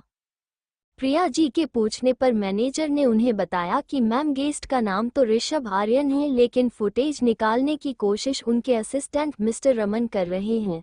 हमारे काफ़ी मना करने के बाद भी वह जिद पकड़े हुए हैं कि उन्हें सीसीटीवी फुटेज देखनी है। यह उनके बॉस का ऑर्डर है, इसलिए उन्हें सीसीटीवी फुटेज तो हर कीमत पर चाहिए।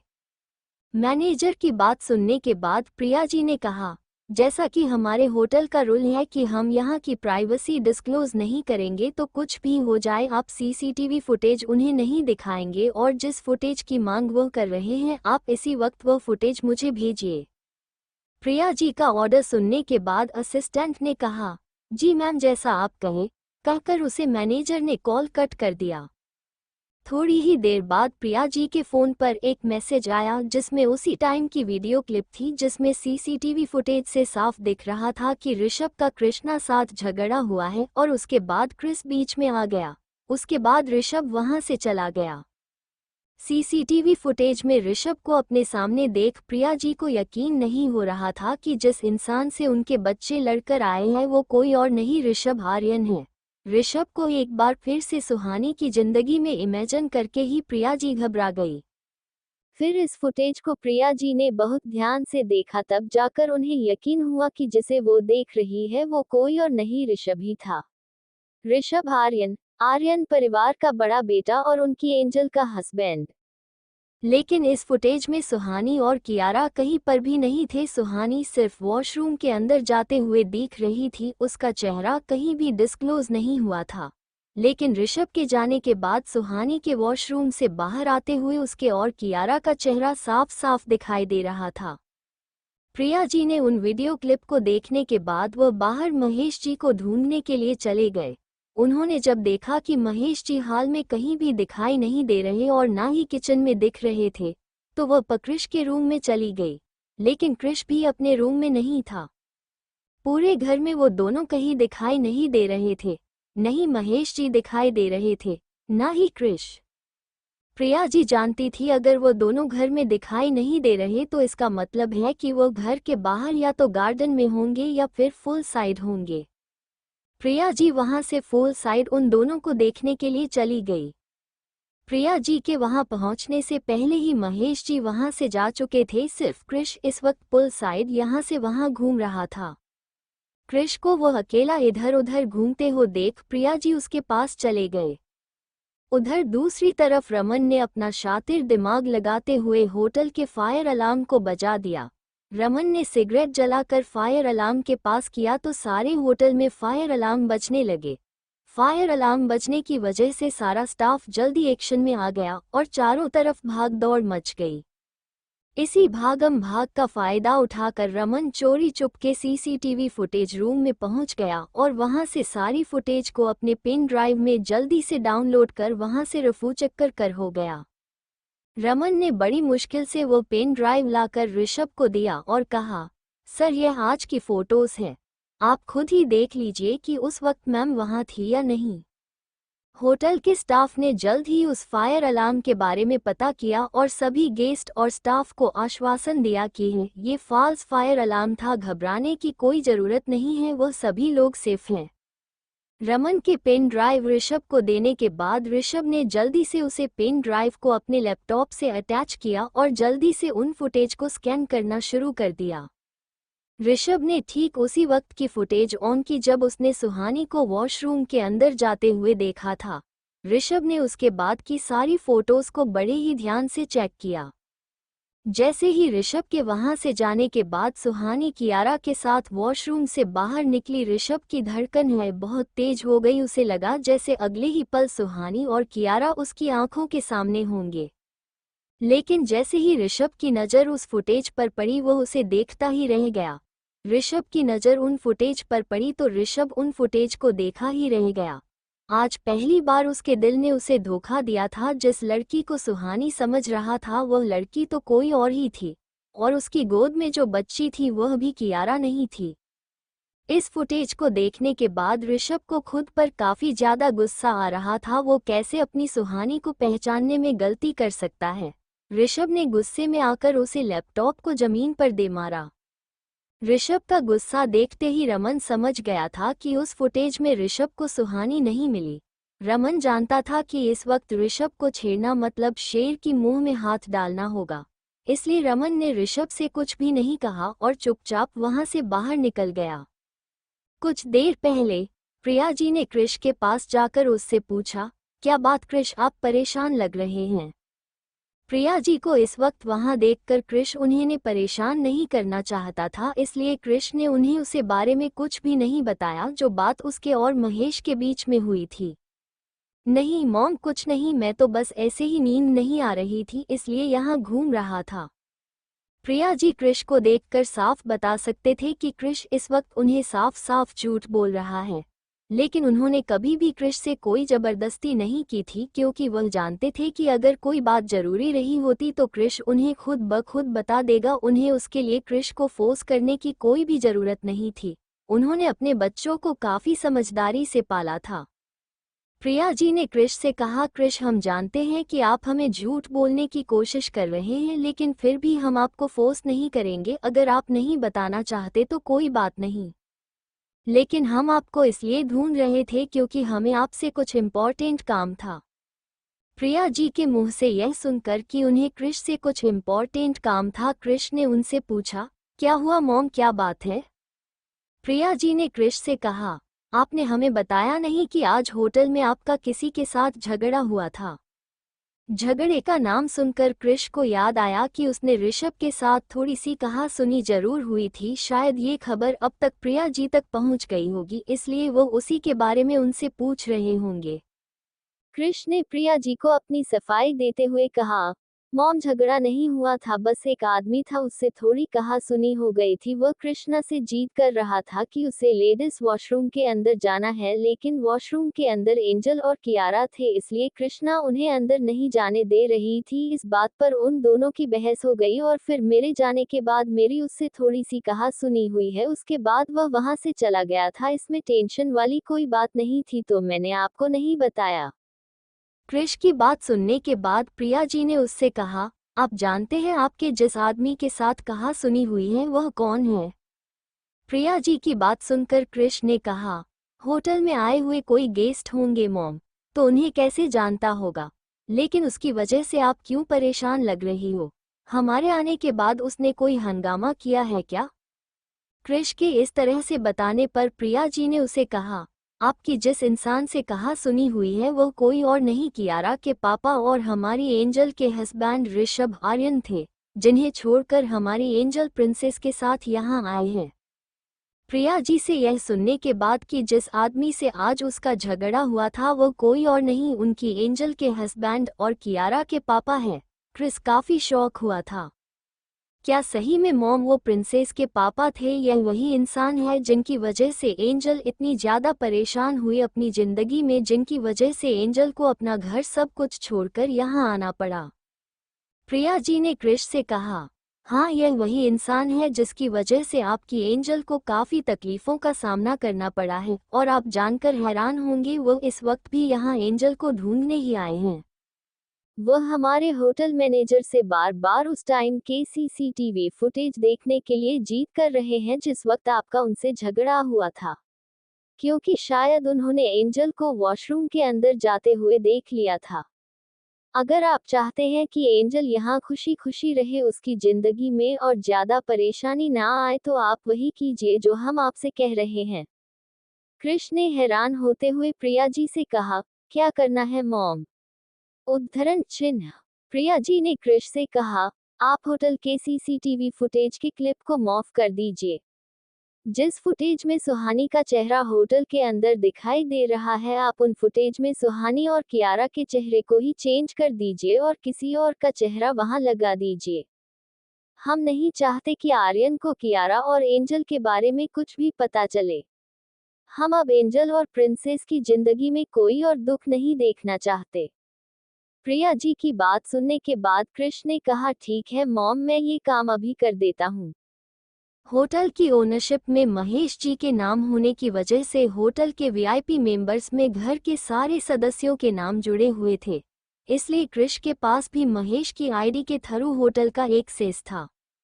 क्रिश ने जल्द ही अपने लैपटॉप पर काम करना शुरू कर दिया और कुछ ही वक्त में उसने सुहानी और कियारा फोटोज को मॉफ कर दिया। अब जिस चीज फुटेज में सुहानी और कियारा का फेस शो हो रहा था वहां किसी और ही लड़की का चेहरा दिखाई दे रहा था। अब कोई चाहे तो भी सुहानी और कियारा की फुटेज वहां से नहीं निकल सकता था, और किसी ने वह फुटेज वहां से निकल भी ली तो उसे कहीं भी सुहानी और कियारा का नाम निशान भी नहीं दिखाई देने वाला था। काम होते ही कृष्ण प्रिया जी को मैसेज किया कि मॉम, काम हो गया। प्रिया जी को जिस वक्त क्रिश का ये मैसेज मिला था कि काम हो गया है, इस वक्त होटल की ऐप पर फायर अलार्म के इमरजेंसी मैसेज शो हो रहे थे। फायर अलार्म का मैसेज देखते ही प्रिया जी समझ गई थी कि यह एक फॉल्स फायर अलार्म है जो होटल मैनेजमेंट की टीम को गुमराह करने के लिए किया गया था। प्रिया जी की बात सुनने के बाद कृष ने कहा, ठीक है मॉम, मैं ये काम अभी कर देता हूँ। होटल की ओनरशिप में महेश जी के नाम होने की वजह से होटल के वीआईपी मेंबर्स में घर के सारे सदस्यों के नाम जुड़े हुए थे, इसलिए कृष के पास भी महेश की आईडी के थ्रू होटल का एक्सेस था। कृष ने जल्द ही अपने लैपटॉप पर काम करना शुरू कर दिया और कुछ ही वक्त में उसने सुहानी और कियारा फोटोज को मॉर्फ कर दिया। अब जिस चीज फुटेज में सुहानी और कियारा का फेस शो हो रहा था वहां किसी और ही लड़की का चेहरा दिखाई दे रहा था। अब कोई चाहे तो भी सुहानी और कियारा की फुटेज वहां से नहीं निकल सकता था, और किसी ने वो फुटेज वहां से निकल भी ली तो उसे कहीं भी सुहानी और कियारा का नाम निशान भी नहीं दिखाई देने वाला था। काम होते ही कृष ने प्रिया जी को मैसेज किया कि मॉम काम हो गया। प्रिया जी को जिस वक्त कृष का यह मैसेज मिला था कि काम हो गया है, इस वक्त होटल की ऐप पर फायर अलार्म के इमरजेंसी मैसेज शो हो रहे थे। फायर अलार्म का मैसेज देखते ही प्रिया जी समझ गई थी कि यह एक फॉल्स फायर अलार्म है जो होटल मैनेजमेंट की टीम को गुमराह करने के लिए किया गया था। लेकिन अब वो निश्चित थी कि जो भी हो जाए सुहानी अब सेफ थी। कोई कितनी ही कोशिश क्यों न कर ले वो सुहानी तक नहीं पहुंच सकते थे। अगले दिन सभी नाश्ते की टेबल पर बैठे हुए थे तब सुहानी कियारा के साथ सीढ़ियों से नीचे उतरकर हम सबके पास आ गई। सब लोग उनके आने का ही इंतजार कर रहे थे। कृष ने कियारा को आते ही अपने गोद में ले लिया। महेश जी इस वक्त इस उलझन में थे कि वह कैसे सुहानी से ये कहे कि वो उसे अभी लंदन भेजना चाहते हैं। महेश जी ने सोचा था कि वह अपने तीनों बच्चों को लंदन शिफ्ट कर देंगे क्योंकि वहां पर उनके कांटेक्ट काफ़ी अच्छे थे, इसलिए वह तीनों वहां पर ज़्यादा सेफ रहते। महेश जी ने कृष को तो ये बात समझा दी थी, लेकिन उन्हें अभी बाकी परिवार वालों को भी यह बात समझानी थी। खासकर सुहानी और कृष्णा को ये बात समझाना काफी मुश्किल था क्योंकि कृष्ण कभी भी उनको छोड़कर जाने के लिए नहीं मानती। अगर वह सुहानी को ये कहते कि वह उसे लंदन भेजना चाहते हैं तो उसे लगता कि वह उसे यहाँ नहीं रखना चाहते, इसलिए उसे दूर कर रहे हैं। कहीं खुद को दूर भेजने को सुहानी खुद को उन पर बोझ ना समझने लग जाए, इसलिए सुहानी को ये समझना उनके लिए थोड़ा मुश्किल हो रहा था। महेश जी बस इसी बारे में सोच रहे थे कि वह कैसे घर वालों को इन बातों के बारे में बताएं ताकि कोई भी सिचुएशन को आसानी से समझ सके और उन्हें गलत ना समझे और सभी उनकी इस बात के लिए मान भी जाए। महेश जी अपनी टेंशन में सोचे जा रहे थे। उसी वक्त प्रिया जी ने कहा, एंजल क्या बात है, हम आपको काफी देर से देख रहे हैं, अब काफी परेशान लग रही हैं। कोई बात है क्या बेटा जो आपको परेशान कर रही है, आप हमें बता सकते हैं। सुहानी जो किसी चीज को लेकर काफी परेशान थी, वह अपनी चम्मच को इधर उधर घुमाए जा रही थी लेकिन नाश्ता नहीं कर रही थी, जिसे देखकर प्रिया जी को पता चल चुका था कि सुहानी किसी न किसी बात को लेकर जरूर परेशान है, इसलिए वह नाश्ता ना करके अपनी प्लेट में चम्मच घुमाए जा रही है। प्रिया जी की बात सुनकर सुहानी ने कहा, मामी मुझे आप सबको कुछ बताना था। सुहानी ने डरते हुए कहा, मामी जी दरअसल बात यह है कि मैंने यहाँ आने से पहले मैंने लंदन में एक यूनिवर्सिटी में एप्लीकेशन फॉर्म भेजा था इंटर्नशिप के लिए। उसके बाद उनका जल्द ही रिस्पांस आ गया था और 2 दिन पहले मैंने उनको ऑनलाइन इंटरव्यू भी दिया था और आज वही उनका ईमेल आया है कि मैं वहाँ स्टडी के लिए सिलेक्टेड हूँ। वो काफ़ी बड़े रिसर्चर और डॉक्टर हैं जिनके अंडर मैं अपना पोस्ट ग्रेजुएशन कंप्लीट करना चाहती थी, लेकिन मैंने शादी के बाद अपनी स्टडी को छोड़ दिया था, इसलिए सपना भी ड्रॉप हो गया था। लेकिन यहाँ आने से पहले मैंने एप्लीकेशन भेजा था और वो अप्रूव हो चुका है, इसलिए मैं वहाँ। सुहानी ने अपनी बात कहने के बाद अपनी गर्दन झुका ली। उसे लगा था कि उसकी बात सुनकर घर पर सभी नाराज हो जाएंगे क्योंकि प्रिया जी ने उसे पहले ही कहा था कि यहाँ उनका खुद का कॉलेज और हॉस्पिटल है जहाँ से सुहानी अपनी इंटर्नशिप कंप्लीट कर सकती हैं, लेकिन सुहानी ने उनकी बात को टालते हुए लंदन के लिए अप्लाई कर दिया था। सुहानी की बात सुनकर घर में सभी लोग शॉकर थे क्योंकि वो सभी ऐसे देख रहे थे कि इतनी बड़ी खुशी की बात है, फिर सुहानी ने ऐसे घबराई हुई क्यों है और उसने गर्दन क्यों झुका रखी है। सुहानी को अभी भी डरते हुए देख प्रिया जी समझ चुकी थी कि सुहानी इसलिए घबरा रही है कि कहीं उसकी इस डिसीजन से हम नाराज ना हो जाए। इसलिए प्रिया जी अपने शिट से उठे और उन्होंने जाकर सुहानी के सर पर हाथ रखा। शिवानी ने जैसे ही अपने मामी को देखने के लिए सर ऊपर किया, उन्होंने सुहानी के माथे पर किस कर लिया। प्रिया जी ने सुहानी से कहा, एंजल ये तो बहुत खुशी की बात है, आप जिस प्रोफेसर की बात आप कर रही हैं, अगर हम गलत नहीं हैं तो यह वही प्रोफेसर हैं जिनके अंदर अपनी स्टडी कंप्लीट करने के लिए दुनिया भर से लोग इंतजार कर रहे हैं। प्रिया जी की बात सुनकर सुहानी ने कहा, मामी वो डॉक्टर सेन के अंदर ही मुझे अप्रूव किया गया।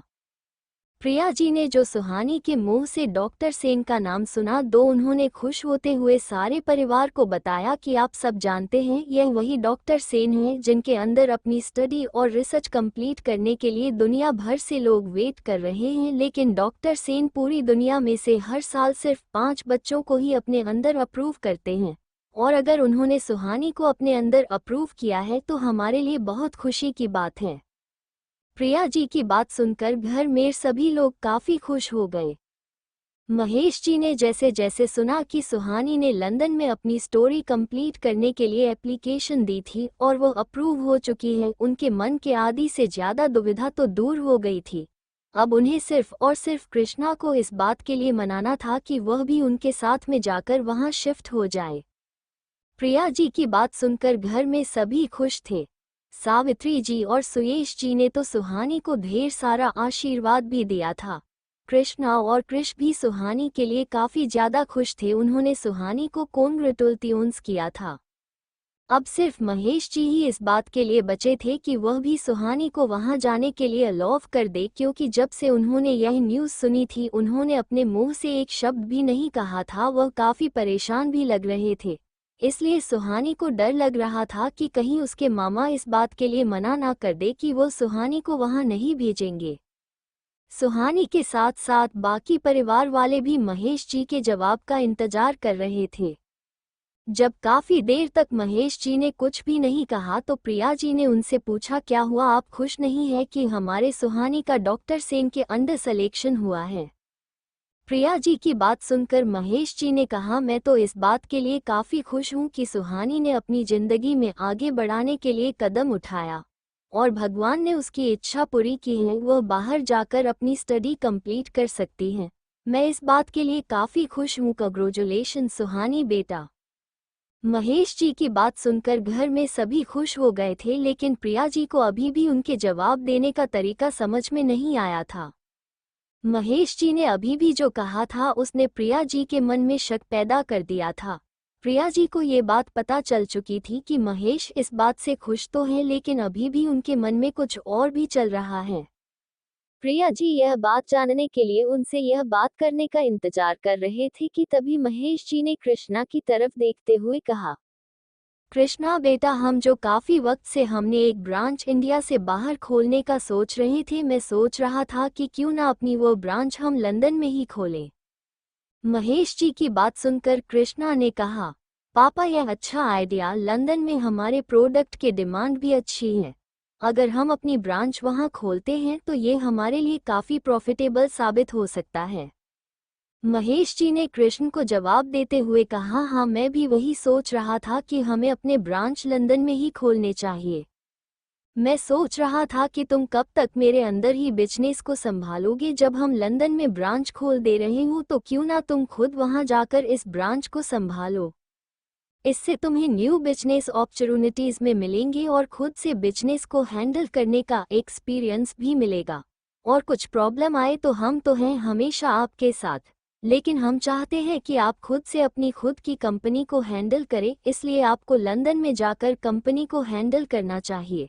उसके साथ ही हमारे पास आपसे बेहतर कैंडिडेट नहीं है जो हमें जाकर लंदन प्रेजेंट करें। कृष्णा के लिए काफ़ी बड़े अपॉर्चुनिटी थी खुद को साबित करने के लिए और अपने पापा का नाम आगे ले जाने के लिए। कृष्णा इस बात से काफ़ी खुश भी थी और साथ ही शौक भी। वो यहाँ बेंगलुरु में अपने पापा के साथ अपने बिजनेस को संभालती थी, लेकिन उसने कभी नहीं सोचा था कि वो ऐसी उसे खुद से अलग ब्रांच को हैंडल करने के लिए लंदन भेजेंगे। वो उनकी कंपनी की रिप्रेजेंटेटिव के तौर पर लंदन जाकर उनको प्रेजेंट करेगी। महेश जी की बात सुनने के बाद तो घर में सभी लोग काफी ज्यादा खुश हो गए थे, क्योंकि यह उनके लिए डबल सेलिब्रेशन वाली बात है। उनकी दोनों बेटियां विदेश जाकर अब उनका नाम रोशन करने वाले थे। क्रिश जो पहले से ही जानता था कि महेश जी कुछ ऐसा ही डिसीजन लेंगे, क्योंकि कल रात को ही उन्होंने उसे कहा था कि वो इन तीनों को बाहर भेजने की तैयारी कर रहे हैं। वो सोच रहा था कि इसके लिए कृष्णा को मनाना काफी मुश्किल होने वाला है, लेकिन यहाँ तो पूरी बाजी ही पलट गई थी। सुहानी की एक न्यूज़ ने पूरी कहानी बदल दिया था। क्रिश अपनी बहनों के लिए काफी खुश था, लेकिन वो इस तरह से अपनी फैमिली को मुसीबत में छोड़कर नहीं जाना चाहता था। क्रिश ने तो अपना करियर भी इसी हिसाब से चुना था कि उसे कभी भी अपने परिवार से दूर न जाना पड़े, लेकिन अब ना चाहते हुए भी से अपनी फैमिली से दूर होना पड़ेगा। इसके लिए थोड़ा उदास करने वाला था। महेश जी की इस तरह से अपना नया फैसला सुनाने की वजह से प्रिया जी भी काफी शॉकर थे। आज तक ऐसा कभी हुआ ही नहीं था कि महेश जी ने कोई इससे पहले उन्होंने प्रिया जी के साथ इस बात को डिस्कस ना किया हो, लेकिन आज पहली बार ऐसा हुआ था कि महेश जी ने बिना उनसे कोई डिस्कशन अपना फैसला सुना दिया था। सुहानी के लिए वो खुश थी कि वो लंदन आगे स्टडी करने के लिए जाना चाहती हैं। उस वक्त भी उनका दिल इस बात के लिए गवाही नहीं दे रहा था कि सुहानी को खुद से दूर भेजे, और अब तो महेश जी ने कृष्णा को भी लंदन भेजने का प्लान बना लिया था। प्रिया जी ने जैसे ही महेश जी का कृष्णा को भी बाहर भेजने का प्लान सुना था, तो उन्होंने यह अंदाजा लगा लिया था कि महेश जी दोनों के साथ कृष को भी लंदन भेजेंगे। तीनों बच्चों को इस तरह से लंदन भेजना कोई इत्तेफाक नहीं हो सकता, जरूर कोई ऐसी बात थी जो महेश जी को परेशान कर रही थी। प्रिया जी अपने परिवार को अच्छे से जानते थे, खास तौर पर अपने पति का उनके हर कौम के पीछे की वजह वह आराम से बता सकते थे। इसलिए उन्हें महेश जी की डिसीजन के पीछे भी कोई ना कोई रीज़न जरूर है, इस बात का पता लगाने में ज़्यादा वक्त नहीं लगा। प्रिया जानती थी कि इस वक्त उनके परिवार काफ़ी खुश है कि उनकी दोनों बेटियां अब अपने करियर में आगे बढ़ने जा रही हैं, इसलिए उन्होंने इस वक्त बात करना छोड़कर बाद में महेश जी को पूरी बात आराम से पूछने का निर्णय लिया। क्रिश जो काफी देर से इस बात का इंतजार कर रहा था कि महेश जी अब उसे भी कहेंगे कि वह भी इन दोनों के साथ लंदन शिफ्ट होने के लिए तैयारी करें, लेकिन काफी देर तक महेश जी के कुछ भी नहीं कहने पर फाइनली क्रिश ने ये कर लिया कि महेश जी चाहते हैं कि क्रिश उनके साथ जाने का फैसला खुद सभी को बताए। इसके पीछे का कारण शायद ये रहा होगा कि अगर महेश जी क्रिश को भी लंदन भेजने के बाद कही होती तो जरूर परिवार वाले इस बात पर शक करते कि क्या वजह है वह तीनों बच्चों को एक साथ लंदन भेजने की तैयारी कर रहे हैं। और शायद इस वक्त महेश जी अपने परिवार को एक नई टेंशन नहीं देना चाहते थे, इसलिए वह चाहते हैं कि क्रिश खुद ही यह बात कहे कि वह भी लंदन जा रहा है। क्रिश ने अपने पापा के मन की बात समझते हुए है सबसे कहा, अगर कृष्णा और एंजल दोनों ही लंदन जा रहे हैं तो क्यों ना फिर मैं भी लंदन ही चला जाऊं। वैसे भी कुछ टेक्निकल न्यू अपडेट चाहिए तो मैं भी वहां पर न्यू टेक्नोलॉजी वहां पर एंजॉय कर सकता हूं।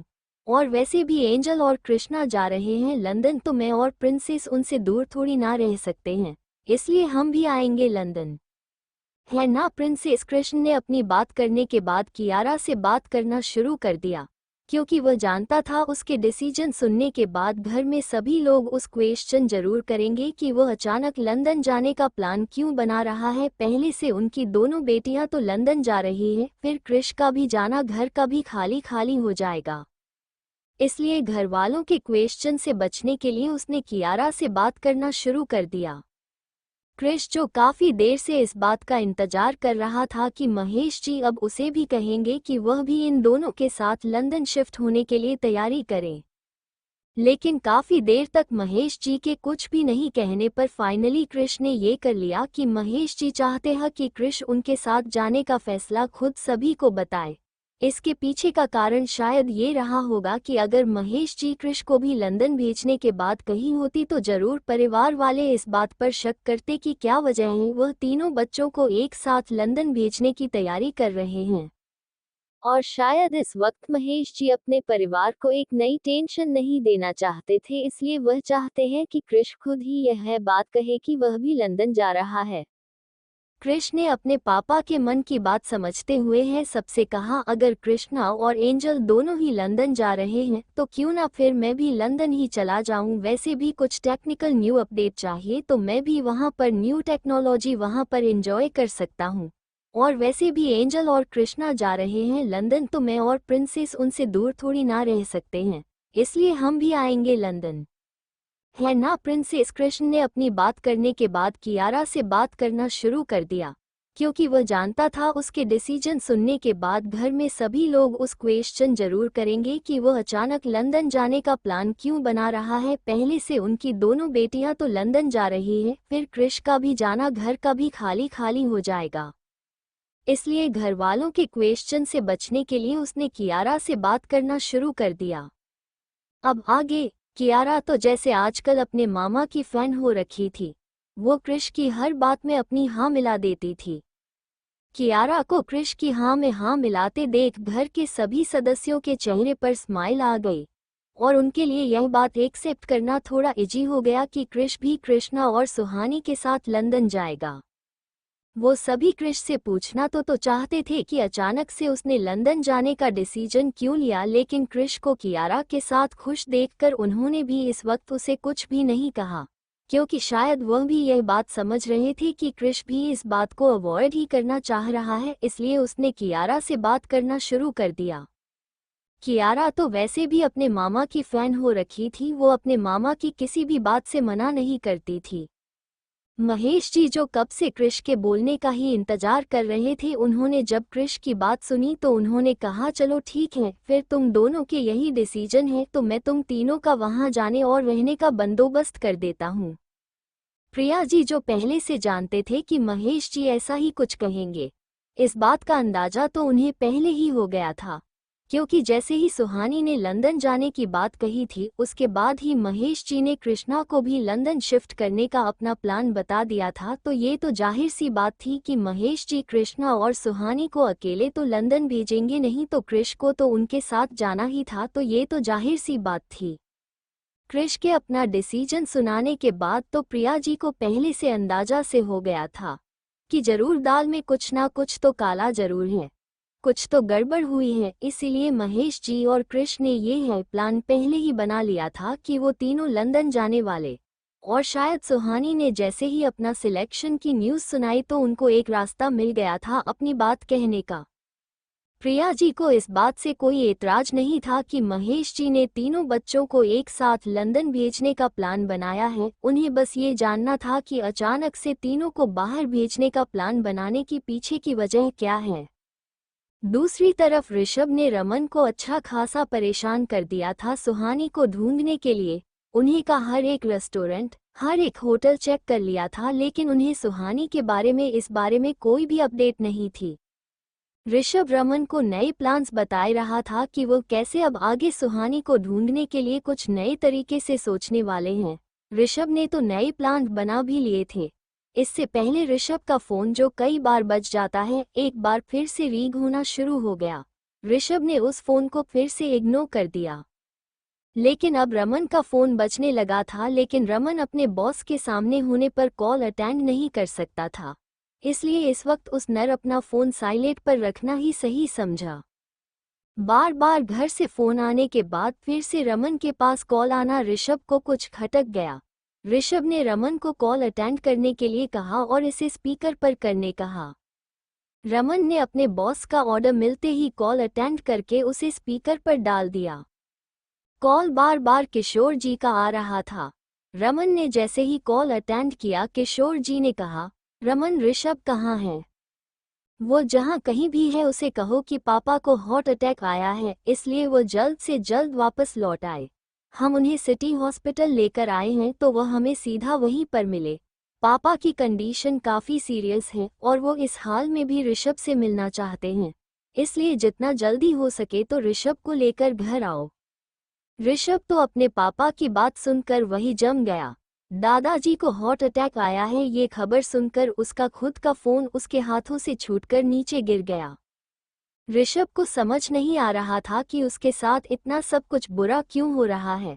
पहले उसकी बीवी और उसकी बेटी उसे छोड़कर चले गए, फिर उसका भाई उसको गलत समझने लगा और उससे अलग हो गया, और अब दादाजी को हार्ट अटैक। इन सब की वजह से ऋषभ को खुद पर इतना गुस्सा आ रहा था, उसे समझ नहीं आ रहा था कि वह करे तो करे क्या। दिन ब दिन उसका हर एक अपना उससे दूर होता जा रहा था। लेकिन इस वक्त इस बात का दुख मानने से ज़्यादा इम्पोर्टेंट है ऋषभ का वापस अपने दादाजी के पास पहुंचना ज़्यादा जरूरी था। ऋषभ ने खुद को संभालते हुए रमन से कहा, जितना जल्दी हो सके जेट रेडी करो, हम इसी वक्त वापस निकल रहे हैं। रमन जानता था कि इस वक्त ये डिसीजन लेना ऋषभ के लिए कितना हर्टफुल है, क्योंकि एक तरफ उसे अपनी बीवी और बच्चे को ढूंढना था, वो दूसरी तरफ उसका अपने दादाजी के पास पहुंचना भी जरूरी था। इसलिए रमन ने अपने आदमियों को सुहाने के सर्च करना जारी रखने को कहकर ऋषभ के साथ वापस लौटने की तैयारी करने लगा।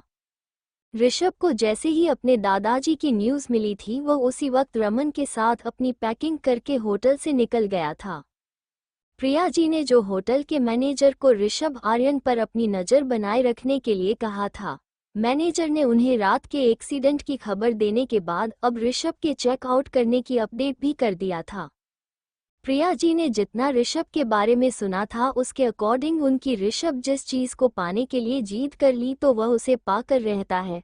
फिर ऋषभ का इतनी जल्दी कैसे सुहानी के बिना ही वापस लौट सकता था, ये बात प्रिया जी को कुछ समझ नहीं आई। लेकिन इस बात के लिए वो काफ़ी रिलैक्स थी कि अब वो सुहानी और अपने बच्चों को आराम से लंदन भेज सकते हैं। इससे पहले कि ऋषभ को कुछ पता चले, वो कुछ करे और करे, उन्हें उन तीनों को लंदन सेट करवाना ही होगा। प्रिया जी को ऋषभ के जाने की अपडेट मिलने के बाद प्रिया जी ने यह बात में महेश जी साथ शेयर करना सही समझा। वो जानती थी कि महेश जी ने भले ही उनसे कुछ छुपाया हो, लेकिन वक्त आने पर वह उन्हें ये बात जरूर बता देंगे। लेकिन इस वक्त ऋषभ के बारे में उन्हें बताना जरूरी था, इसलिए प्रिया जी ऋषभ के बारे में महेश बताने के लिए निकल गए। महेश जी स्टडी में थे, वो फ़ोन पर किसी से बात कर रहे थे। प्रिया जी जैसे ही स्टडी में इंटर होने लगी, उन्होंने सुना कि महेश जी कॉल पर किसी से कह रहे थे कि मेरे बच्चे वहां शिफ्ट होने आ रहे हैं, उनके पहुंचने से पहले उनकी सिक्योरिटी का इंतजाम करो। चाली, मुझे कोई भी लापरवाही नहीं चाहिए, मुझे अपने बच्चों की सेफ्टी पूरी तरह से सिक्योर चाहिए, इसकी जिम्मेदारी मैं तुम्हें सौंप रहा हूँ। प्रिया जी ने जैसे ही चाली का नाम सुना तो वो समझ चुकी थी कि बात कुछ तो सीरियस है, क्योंकि चाली महेश जी का वह आदमी है जो एक वेल ट्रेंड बॉडीगार्ड होने के साथ साथ एक स्पाई भी था। प्रिया जी को अब पता चल चुका था कि तीनों बच्चों को यहाँ से दूर भेजने के पीछे कोई ना कोई सॉलिड रीजन तो है, वरना महेश जी इतनी टेंशन में अपने बच्चों को इतनी आनन फनन में वहाँ से भेजना चाह रहे हैं। प्रिया जी के कदमों की आहट सुनकर महेश जी ने चाली से कहा, मैं तुमसे बाद में बात करता हूँ, तुम अपने काम पर लग जाओ, मुझे कोई भी गड़बड़ नहीं चाहिए। प्रिया जी के आने पर महेश जी ने कॉल कट कर दिया था, लेकिन प्रिया जी पहले ही उनकी बातें सुन चुकी थी। प्रिया जी ने महेश जी से कहा, क्या कोई ऐसी बात है जो हमारा जानना जरूरी है, जिसने आपको परेशान कर रखा है? प्रिया जी की बात सुनकर महेश जी इतना तो जान चुके थे कि प्रिया जी को कुछ हद तक उनके फैसले की वजह पता चल चुकी है, इसलिए उन्होंने प्रिया जी से कुछ भी ना छुपते हुए उनसे कहा, वो लोग शायद फिर से एक्टिव हो गए हैं, इसलिए हमें सुहानी को यहाँ से दूर भेजना होगा। इससे पहले कि उन्हें पता चले कि सुहानी सोना की बेटी है, हमें सुहानी को फुल सिक्योरिटी के साथ हमसे दूर भेजना होगा, ताकि वो लोग चाहकर भी सुहानी के साथ कुछ भी गलत ना कर सके। हमें सुहानी को प्रोटेक्ट करना ही होगा प्रिया जी, इसीलिए मैं उसे खुद से दूर भेज रहा हूँ। लेकिन सुहानी को यहाँ से अकेले भेजना सही नहीं होगा, इसलिए मैं चाहता हूँ कि कृष और कृष्णा भी है उसके साथ वहाँ जाए और वो लोग कुछ वक्त के लिए वही शिफ्ट हो जाए। और वैसे भी सुहाने की स्टडी चलेगी तो कियारा को संभालने के लिए भी तो कोई ना कोई चाहिए। कहने को सुहानी प्रिंसेस के लिए किसी आया को लगवा लेगी, लेकिन फिर भी कियारा की सेफ्टी के लिए हमें एक मेंबर को तो उसे वक्त घर पर होना चाहिए। हम चाहे कितने ही टेस्टफुल इंसान को ले आए, लेकिन हम प्रिंसेस को अकेला नहीं छोड़ सकते। इसलिए हम चाहते हैं कि वह तीनों वहां शिफ्ट हो जाए और उनमें से एक न एक इंसान तो हमेशा प्रिंसेस के साथ रहे। ये बहुत ज़्यादा ज़रूरी है प्रिंस और एंजल की सिक्योरिटी के लिए। महेश जी ने जैसे ही प्रिया जी की है बताया कि वो लोग फिर से एक्टिव हो चुके हैं, प्रिया जी पूरी बात समझ चुके थे। प्रिया जी ने कहा, अगर आपको यही सही लगता है कि सुहानी को यहाँ से दूर भेजकर ही उसकी सिक्योरिटी है तो हम आपकी फैसले में आपके साथ हैं, लेकिन इसके अलावा भी कुछ ऐसा है जो हमें आपको बताना है। हमें आपको एंजल के बारे में कुछ बताना है, कुछ बहुत जरूरी बात है। प्रिया जी की बात सुनकर महेश जी ने कहा, क्या हुआ, आप काफी परेशान लग रही हैं, क्या इससे भी कुछ बुरा हुआ है जिसने आपको परेशानी में डाल दिया है? प्रिया जी ने कहा, हाँ कुछ हुआ और इसके बारे में आपका जानना जरूरी है, और यह हमारी एंजल और प्रिंसेस के बारे में है। उसके बाद प्रिया जी ने कल रात से जो कुछ भी हो रहा था उसके बारे में सब कुछ महेश जी को बता दिया। क्रिश जो अपने पापा से बात करने के लिए वहां आ ही रहा था, उसने भी प्रिया जी और महेश जी की सारी बात सुन ली थी। क्रिश ने अंदर आते हुए कहा, आपका डिसीजन बिल्कुल सही है पापा, फिलहाल के हालात देखते हुए मुझे भी लगता है कि हमें एंजल को इन सब से दूर करने के लिए उसे लंदन भेजना ही सही है। और आप दोनों फिक्र मत कीजिए, अपनी दोनों बहनों की सेफ्टी के लिए मैं हर वक्त उनके साथ वहां रहूंगा। और प्रिंस तो वैसे भी मेरे साथ हर वक्त से क्यों ही रहेगी। वैसे भी मैं अपना सारा काम घर से करने वाला हूं तो मेरी हर वक्त नज़र प्रिंसेस पर ही रहेगी, इसलिए आप उन तीनों के बारे में निश्चित हो जाइए। प्रिया जी और महेश जी जानते थे कि क्रिश अपने परिवार को लेकर कितना पॉजिटिव है। अगर बात उसके अपने परिवार की आ जाए है तो वह अपनी जान देखकर भी अपनी फैमिली के सिक्योर करेगा। ये बात वह दोनों ही जानते थे कि क्रिश अपनी फैमिली के लिए जान दे सकता है तो किसी की भी जान ले सकता है। यहाँ तो बात उसकी बहनों की हो रही थी, फिर क्रिश किसी भी हालत में पीछे हटने वाला नहीं था। महेश जी ने क्रिश से कहा, हमें तुमसे यही उम्मीद थी क्रिश, लेकिन अपनी बहनों का ध्यान रखने के साथ साथ तुम्हें खुद का भी ख्याल रखना होगा, क्योंकि तुम भी उन लोगों की नज़रों में हो। तुमने कई बार उन लोगों के मिशन को अनसक्सेसफुल किया है, तो जाहिर सी बात है कि इस बार शायद वो तुम्हें भी टारगेट करे। इसे तुम्हें भी संभाल कर रखना होगा। अपना ख्याल रखना बेटा। मैंने तुम लोगों के वहां जाने का सारा बंदोबस्त कर दिया है।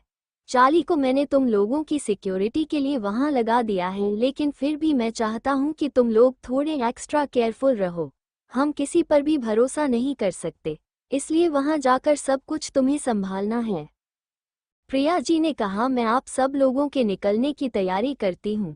ये कहकर वो वहां से चली गई, क्योंकि जितनी जल्दी हो सके वो तीनों को यहाँ से लंदन भेजना चाहते थे, और इसके लिए उन्हें बिना किसी को शक हुए अपने मिशन को अंजाम देना था। प्रिया जी और महेश जी जानते थे कि क्रिश अपने परिवार को लेकर कितना पॉजिटिव है। अगर बात उसके अपने परिवार की आ जाए है तो वह अपनी जान देखकर भी अपनी फैमिली के सिक्योर करेगा। ये बात वह दोनों ही जानते थे कि क्रिश अपनी फैमिली के लिए जान दे सकता है तो किसी की भी जान ले सकता है। यहाँ तो बात उसकी बहनों की हो रही थी, फिर क्रिश किसी भी हालत में पीछे हटने वाला नहीं था। महेश जी ने क्रिश से कहा, हमें तुमसे यही उम्मीद थी क्रिश, लेकिन अपनी बहनों का ध्यान रखने के साथ साथ तुम्हें खुद का भी ख्याल रखना होगा, क्योंकि तुम भी उन लोगों की नज़रों में हो। तुमने कई बार उन लोगों के मिशन को अनसक्सेसफुल किया है, तो जाहिर सी बात है कि इस बार शायद वो तुम्हें भी टारगेट करे। इसे तुम्हें भी संभाल कर रखना होगा। अपना ख्याल रखना बेटा। मैंने तुम लोगों के वहां जाने का सारा बंदोबस्त कर दिया है। चाली को मैंने तुम लोगों की सिक्योरिटी के लिए वहां लगा दिया है, लेकिन फिर भी मैं चाहता हूं कि तुम लोग थोड़े एक्स्ट्रा केयरफुल रहो। हम किसी पर भी भरोसा नहीं कर सकते, इसलिए वहां जाकर सब कुछ तुम्हें संभालना है। प्रिया जी ने कहा, मैं आप सब लोगों के निकलने की तैयारी करती हूँ। ये कहकर वो वहां से चली गई, क्योंकि जितनी जल्दी हो सके वो तीनों को यहाँ से लंदन भेजना चाहते थे, और इसके लिए उन्हें बिना किसी को शक हुए अपने मिशन को अंजाम देना था। अब आगे प्रिया जी और महेश जी ने अपने दिल पर पत्थर रखकर फाइनली अपने बच्चों को खुद से दूर भेज दिया था। ये डिसीजन लेना उनके लिए कितना मुश्किल होता है, ये बात को दोनों ही जानते थे, लेकिन अपने बच्चों की जिंदगी की सलामती के लिए उन्हें ये डिसीजन लेना ही था। सावित्री जी और सुरेश जी ने भी अपनी जिंदगी में ऐसे उतार चढ़ाव बहुत बार देखे थे, इसलिए वह जानते थे कि उनके बच्चों की जिंदगी में भी अभी वही वक्त चल रहा है जब उन्हें अपने बच्चों की खुशी के लिए, उनकी सुरक्षा के लिए उन्हें कुछ जरूर भेजना पड़ता है। 3 साल बाद medical university of science London doctor Sen stage पर अपना वहां के सारे साइंटिस्ट और डॉक्टर को अपना इंट्रो देते हुए कहा, मैं जानता हूं कि आज हमारी यूनिवर्सिटी के लिए बहुत बड़ा दिन है। आज हम सभी लोग अपनी इस यूनिवर्सिटी की स्थापना दिवस को सेलिब्रेट करने के लिए यहाँ पर इकट्ठा हुए हैं। आप सब लोग जानते हैं कि मुझे स्टेज पर इतना ज़्यादा बोलना नहीं आता, लेकिन जब आप लोग चाहते हैं कि मैं अपनी ज़िंदगी के कुछ एक्सपीरियंस आपके साथ शेयर करूं, तो आज मैं आपको अपने एक ऐसे स्टूडेंट के बारे में चाहता हूं जो मेरे पास जब आती थी वो बिल्कुल एकदम से डरी सहमी थी। वो यहाँ अपने टैलेंट के बेसिस पर आ चुकी थी, लेकिन यहाँ के यूनिवर्सिटी और यहाँ के लोगों को देखकर उसे शायद काफ़ी डर लग रहा था अपने आने वाले फ्यूचर को लेकर। ओड़ा होना जरूरी भी होता है, क्योंकि आपके अंदर का डर ही आपके अंदर की सबसे स्ट्रांग पसंद को बाहर निकाल कर लाता है। आपका डर हमेशा आपको ये बताता रहता है कि आज आपने खुद को मजबूती सी दुनिया के सामने नहीं रखा तो आप शायद उनसे पीछे रह जाएंगे।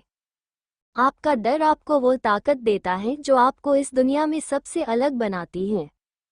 मैं ये नहीं कहता कि जिस इंसान के अंदर डर है वो अपनी ज़िंदगी में कुछ नहीं कर सकता, लेकिन मैं ये चीज़ दावे से कह सकता हूँ कि जिस भी इंसान को अपनी प्रॉपर तैयारी के बाद भी डरता है वो इंसान अपनी काबिलियत से इतिहास जरूर रचता है।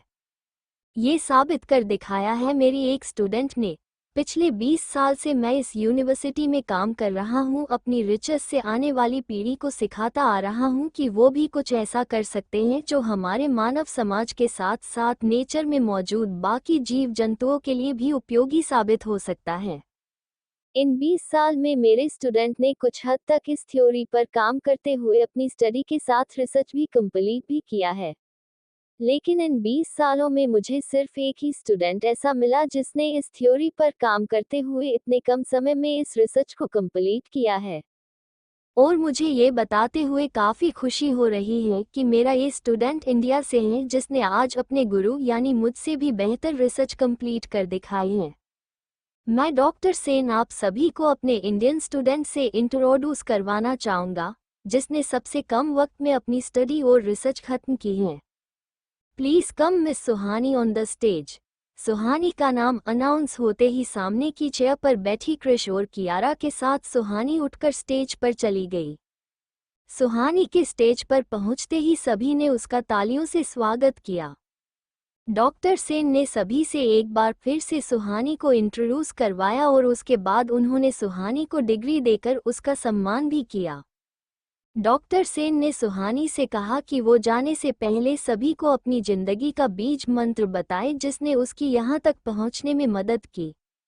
सुहानी ने माइक लेते हुए कहा, मुझे अपनी स्टडी को कंप्लीट करने में सबसे बड़ी गाइड्स रही है तो वो डॉक्टर सेन की रही है। उन्होंने हर कदम पर अपने स्टूडेंट का साथ दिया है और उन्हें मोटिवेट करते आए हैं। लेकिन अगर आप ये जानना चाहते हैं कि आगे बढ़ने के लिए मुझे हिम्मत कहाँ से मिली तो मैं आपको बता दूँ, ये सपोर्ट मुझे मेरी फैमिली से मिलता है। ये हिम्मत मुझे मेरी प्रिंसेस से मिलती है जो हर बार मुझे यही कहती है कि mama you are the best, you can do anything in this world. उसके इन्हीं वर्ड्स को याद करके मैंने अपना हर चैलेंज कंप्लीट किया है। सुहानी ने माइक लेते हुए कहा, मुझे अपनी स्टडी को कंप्लीट करने में सबसे बड़ी गाइड्स रही है तो वो डॉक्टर सेन की रही है। उन्होंने हर कदम पर अपने स्टूडेंट का साथ दिया है और उन्हें मोटिवेट करते आए हैं। लेकिन अगर आप ये जानना चाहते हैं कि आगे बढ़ने के लिए मुझे हिम्मत कहाँ से मिली तो मैं आपको बता दूँ, ये सपोर्ट मुझे मेरी फैमिली से मिलता है। ये हिम्मत मुझे मेरी प्रिंसेस से मिलती है जो हर बार मुझे यही कहती है कि mama you are the best, you can do anything in this world. उसके इन्हीं वर्ड्स को याद करके मैंने अपना हर चैलेंज कंप्लीट किया है। इसके साथ ही मेरा आप सभी के लिए सिर्फ एक ही मैसेज है, आप जिंदगी में जो कुछ भी हासिल करना चाहते हैं उसके लिए एक मोटिव तैयार करें और हर वक्त अपने मोटिव को याद करते रहें। अपनी सफलता की ओर चलने के लिए आपको हिम्मत खुद पर खुद ही मिल जाएगी। सुहानी ने बहुत कम शब्दों के साथ अपना स्पीच कंप्लीट किया। डॉक्टर सेन जानते थे कि सुहानी बहुत ही कम बोलती है, लेकिन इसका फोकस और उसका कंसंट्रेशन काफ़ी ज़्यादा अच्छा है। एक लंबा चौड़ा भाषण देने से ज़्यादा बेहतर होता है कि आप काफ़ी कम शब्दों में अपने सटीक बात लोगों के सामने रखें, और सुहानी में ये हुनर कुट कुट के भरा हुआ था। इसलिए डॉक्टर सेन ने भी सुहानी को आगे कुछ नहीं कहा। सुहानी ने अपनी स्पीच खत्म करके माइक डॉक्टर सेन उनको पकड़ दिया और इसी के साथ वो स्टेज से नीचे उतर गई। वहां आए साइंटिस्ट इस बात को जानते थे कि उनके लिए टाइम की क्या इम्पोर्टेंस है, लेकिन उन्हें यह नहीं पता था कि एक यंग एज की डॉक्टर जिसने अभी हाई स्टडी कंप्लीट की है वह भी वक्त की इतनी ज़्यादा टाइम की पाबंद होगी। जहां आजकल की यूथ को स्टेज मिलते ही वो बोलना शुरू करते हैं और एक लंबी चौड़ी कहानी सुना देते हैं क्योंकि उनको लगता है कि वह काफ़ी खास है और उन्हें अपने व्यक्तित्व के बारे में लोगों को बताना चाहिए। लोग उनकी कहानी से कुछ नया सीखेंगे, लेकिन अपनी कहानी सुनाते सुनाते हो जो मेन पॉइंट उन्हें बताने होते हैं जो आने वाली यूथ के लिए इम्पोर्टेंट हो सकते हैं वो बताना ही वो लोग भूल जाते थे। लेकिन सुहानी की पर्सनैलिटी बिल्कुल ही उल्टी थी। उसने काफ़ी कम शब्दों में अपनी बात कही और यह साबित कर दिया कि हर इंसान की अपनी एक स्ट्रेंथ होती है, उसका एक मोटिव होता है और उसका मोटिव और स्ट्रेंथ ही उसे इतना कैपेबल बनाते हैं कि वह अपने अचीवमेंट को जल्द से जल्द हासिल कर सकता है। सुहानी जब स्टेज से उतर रही थी तो वहां बैठे हुए काफ़ी सारे लोगों ने उसका तालिया के साथ स्वागत किया। क्रिश जी कियारा के साथ सुहानी के आने का वेट कर रहे थे। उन्होंने सुहानी को जब इतना सम्मान मिलते हुए देखा तो वह भी काफ़ी खुश हो गए। कियारा ने तो अपने मामा की गोद में ही खड़े होकर जोर जोर से ताली बजाना शुरू कर दिया। कियारा को ताली बजाते हुए देखकर सुहानी काफ़ी ज़्यादा खुश हो गई। कियारा उन सभी लोगों के बीच से होती हुई क्रिश और कियारा के पास जा रही थी। उसी वक्त सुहानी का फ़ोन रिंग करने लग गया। सुहानी ने जब अपनी पॉकेट से फ़ोन निकाल कर चेक किया तो इस वक्त कृष्णा का कॉल आ रहा था। फ़ोन की स्क्रीन पर कृष्णा का नाम देखकर सुहानी के चेहरे पर एक बड़ी सी स्माइल आ गई। सुहानी ने फ़ोन उठाकर जैसे कहा, हेलो। सामने से कृष्णा की आवाज़ आई, हेलो दीदी कैसे हो आप, आपका अवार्ड शो कैसा चल रहा है। आई एम रियली सॉरी दीदी, मुझे भी आपके अवार्ड शो में आना था लेकिन डील की वजह से मैं नहीं आ पाई। I am so sorry. आप बताएं ना आपका शो कैसा चल रहा है। डॉक्टर सेन ने आपको स्टेज पर बुलाया, उन्होंने आपका अवार्ड दिया, आपको डिग्री मिली दी। कृष्णा के एक साथ इतने सारे सवाल सुनकर सुहानी चौंक गई। सुहानी नहीं कुछ ना को शांत करते हुए कहा, बस कर जा दादी अम्मा, एक ही सांस में कितने सारे सवाल पूछेगी, पहले आराम से तो सांस ले ले। सुहानी की बात सुनकर कृष्ण ने एक लंबी गहरी सांस लिया। उसके बाद कहा, हाँ दीदी अब मैं ठीक हूँ, बताइए ना आपका शो कैसे चल रहा है। कृष्णा को शांत करने के बाद सुहानी नी ने कहा, मेरा अवार्ड शो काफ़ी अच्छा चल रहा है, डॉक्टर सेन ने मुझे अवार्ड भी दिया है और मुझे मेरी डिग्री भी मिल गई है और मुझे अवार्ड मिलते देख आपकी भाजी और कृष इतने ज़्यादा खुश है कि सब लोगों की तालियां के बीच सबसे ज़्यादा आवाज़ उन्हीं की आ रही है।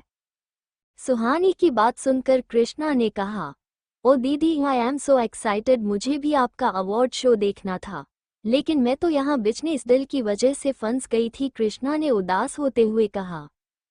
कृष्णा को यूं मायूस होते देख सुहानी ने कहा, यहाँ के अवार्ड शो की सारी न्यूज़ तुम्हें तुम्हारी भांजी अच्छे से डिटेल में देगी, लेकिन उससे पहले मुझे तुम ये बताओ तुम्हारी डील कैसे रही।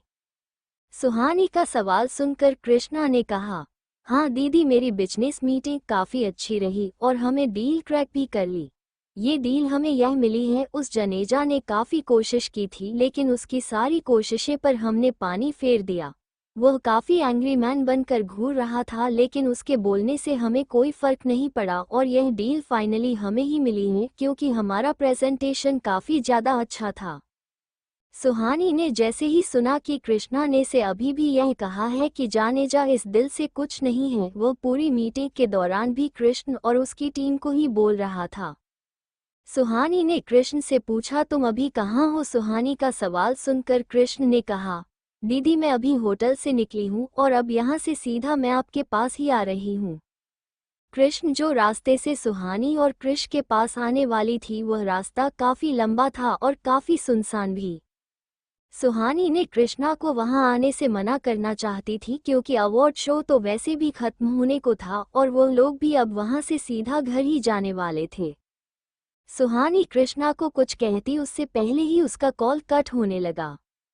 आवाज क्लियर नहीं होने की वजह से कृष्ण ने सुहानी से यह कहा था, दीदी मैं आप लोगों को अवार्ड शो सीधा ही पिक कर लूंगी, आप मुझे वहीं पर मिले, मैं अभी यहाँ से निकल ही रही हूँ। शायद कृष्णा का नेटवर्क काफ़ी वीक था क्योंकि उनकी मीटिंग जिस होटल में हुई थी वह काफ़ी शहर से बाहर जंगली एरिया की तरफ था और वहां पर नेटवर्क कनेक्शन थोड़ा वीक था। सुहानी ने कृष्णा को कहा वह आने के लिए मना कर रही थी, लेकिन कृष्ण का फ़ोन उससे पहले हिट हो गया। उसके बाद सुहानी ने काफ़ी देर तक कृष्ण को वापस से कॉल करने की कोशिश की, लेकिन कृष्ण का कॉल लगी ही नहीं रहा था, आउट ऑफ नेटवर्क बता रहा था। सुहानी को अपने फ़ोन के साथ इस तरह से परेशान देखकर कृष्ण कियारा को गोद में देखकर सीधा उसी के पास आ गया।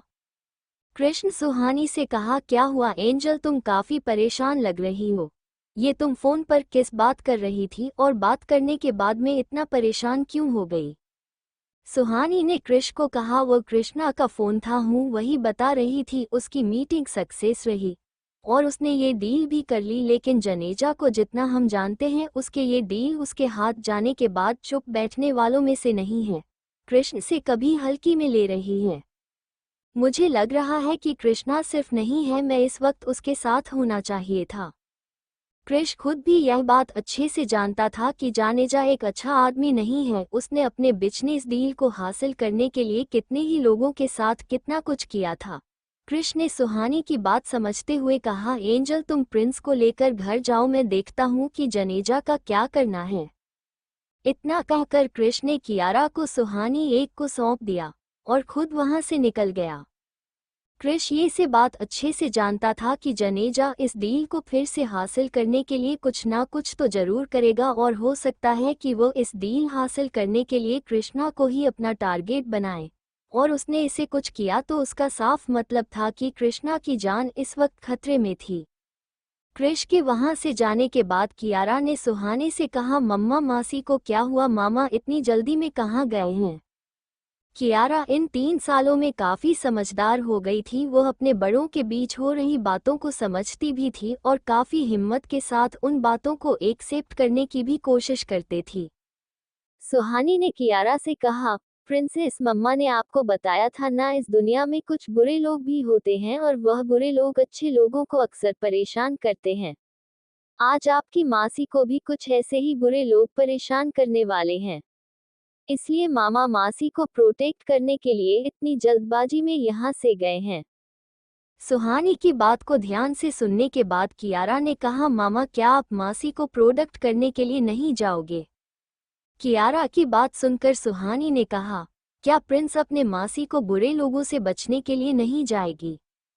सुहानी की बात सुनकर कियारा ने खुश होते हुए कहा, यस मामा, प्रिंसेस अपने मासी को बचाने जरूर जाएगी, प्रिंस और मामा मिलकर सारे बुरे लोगों के अच्छे से पिटाई करेंगे और फिर मासी को बचा कर ले आएंगे।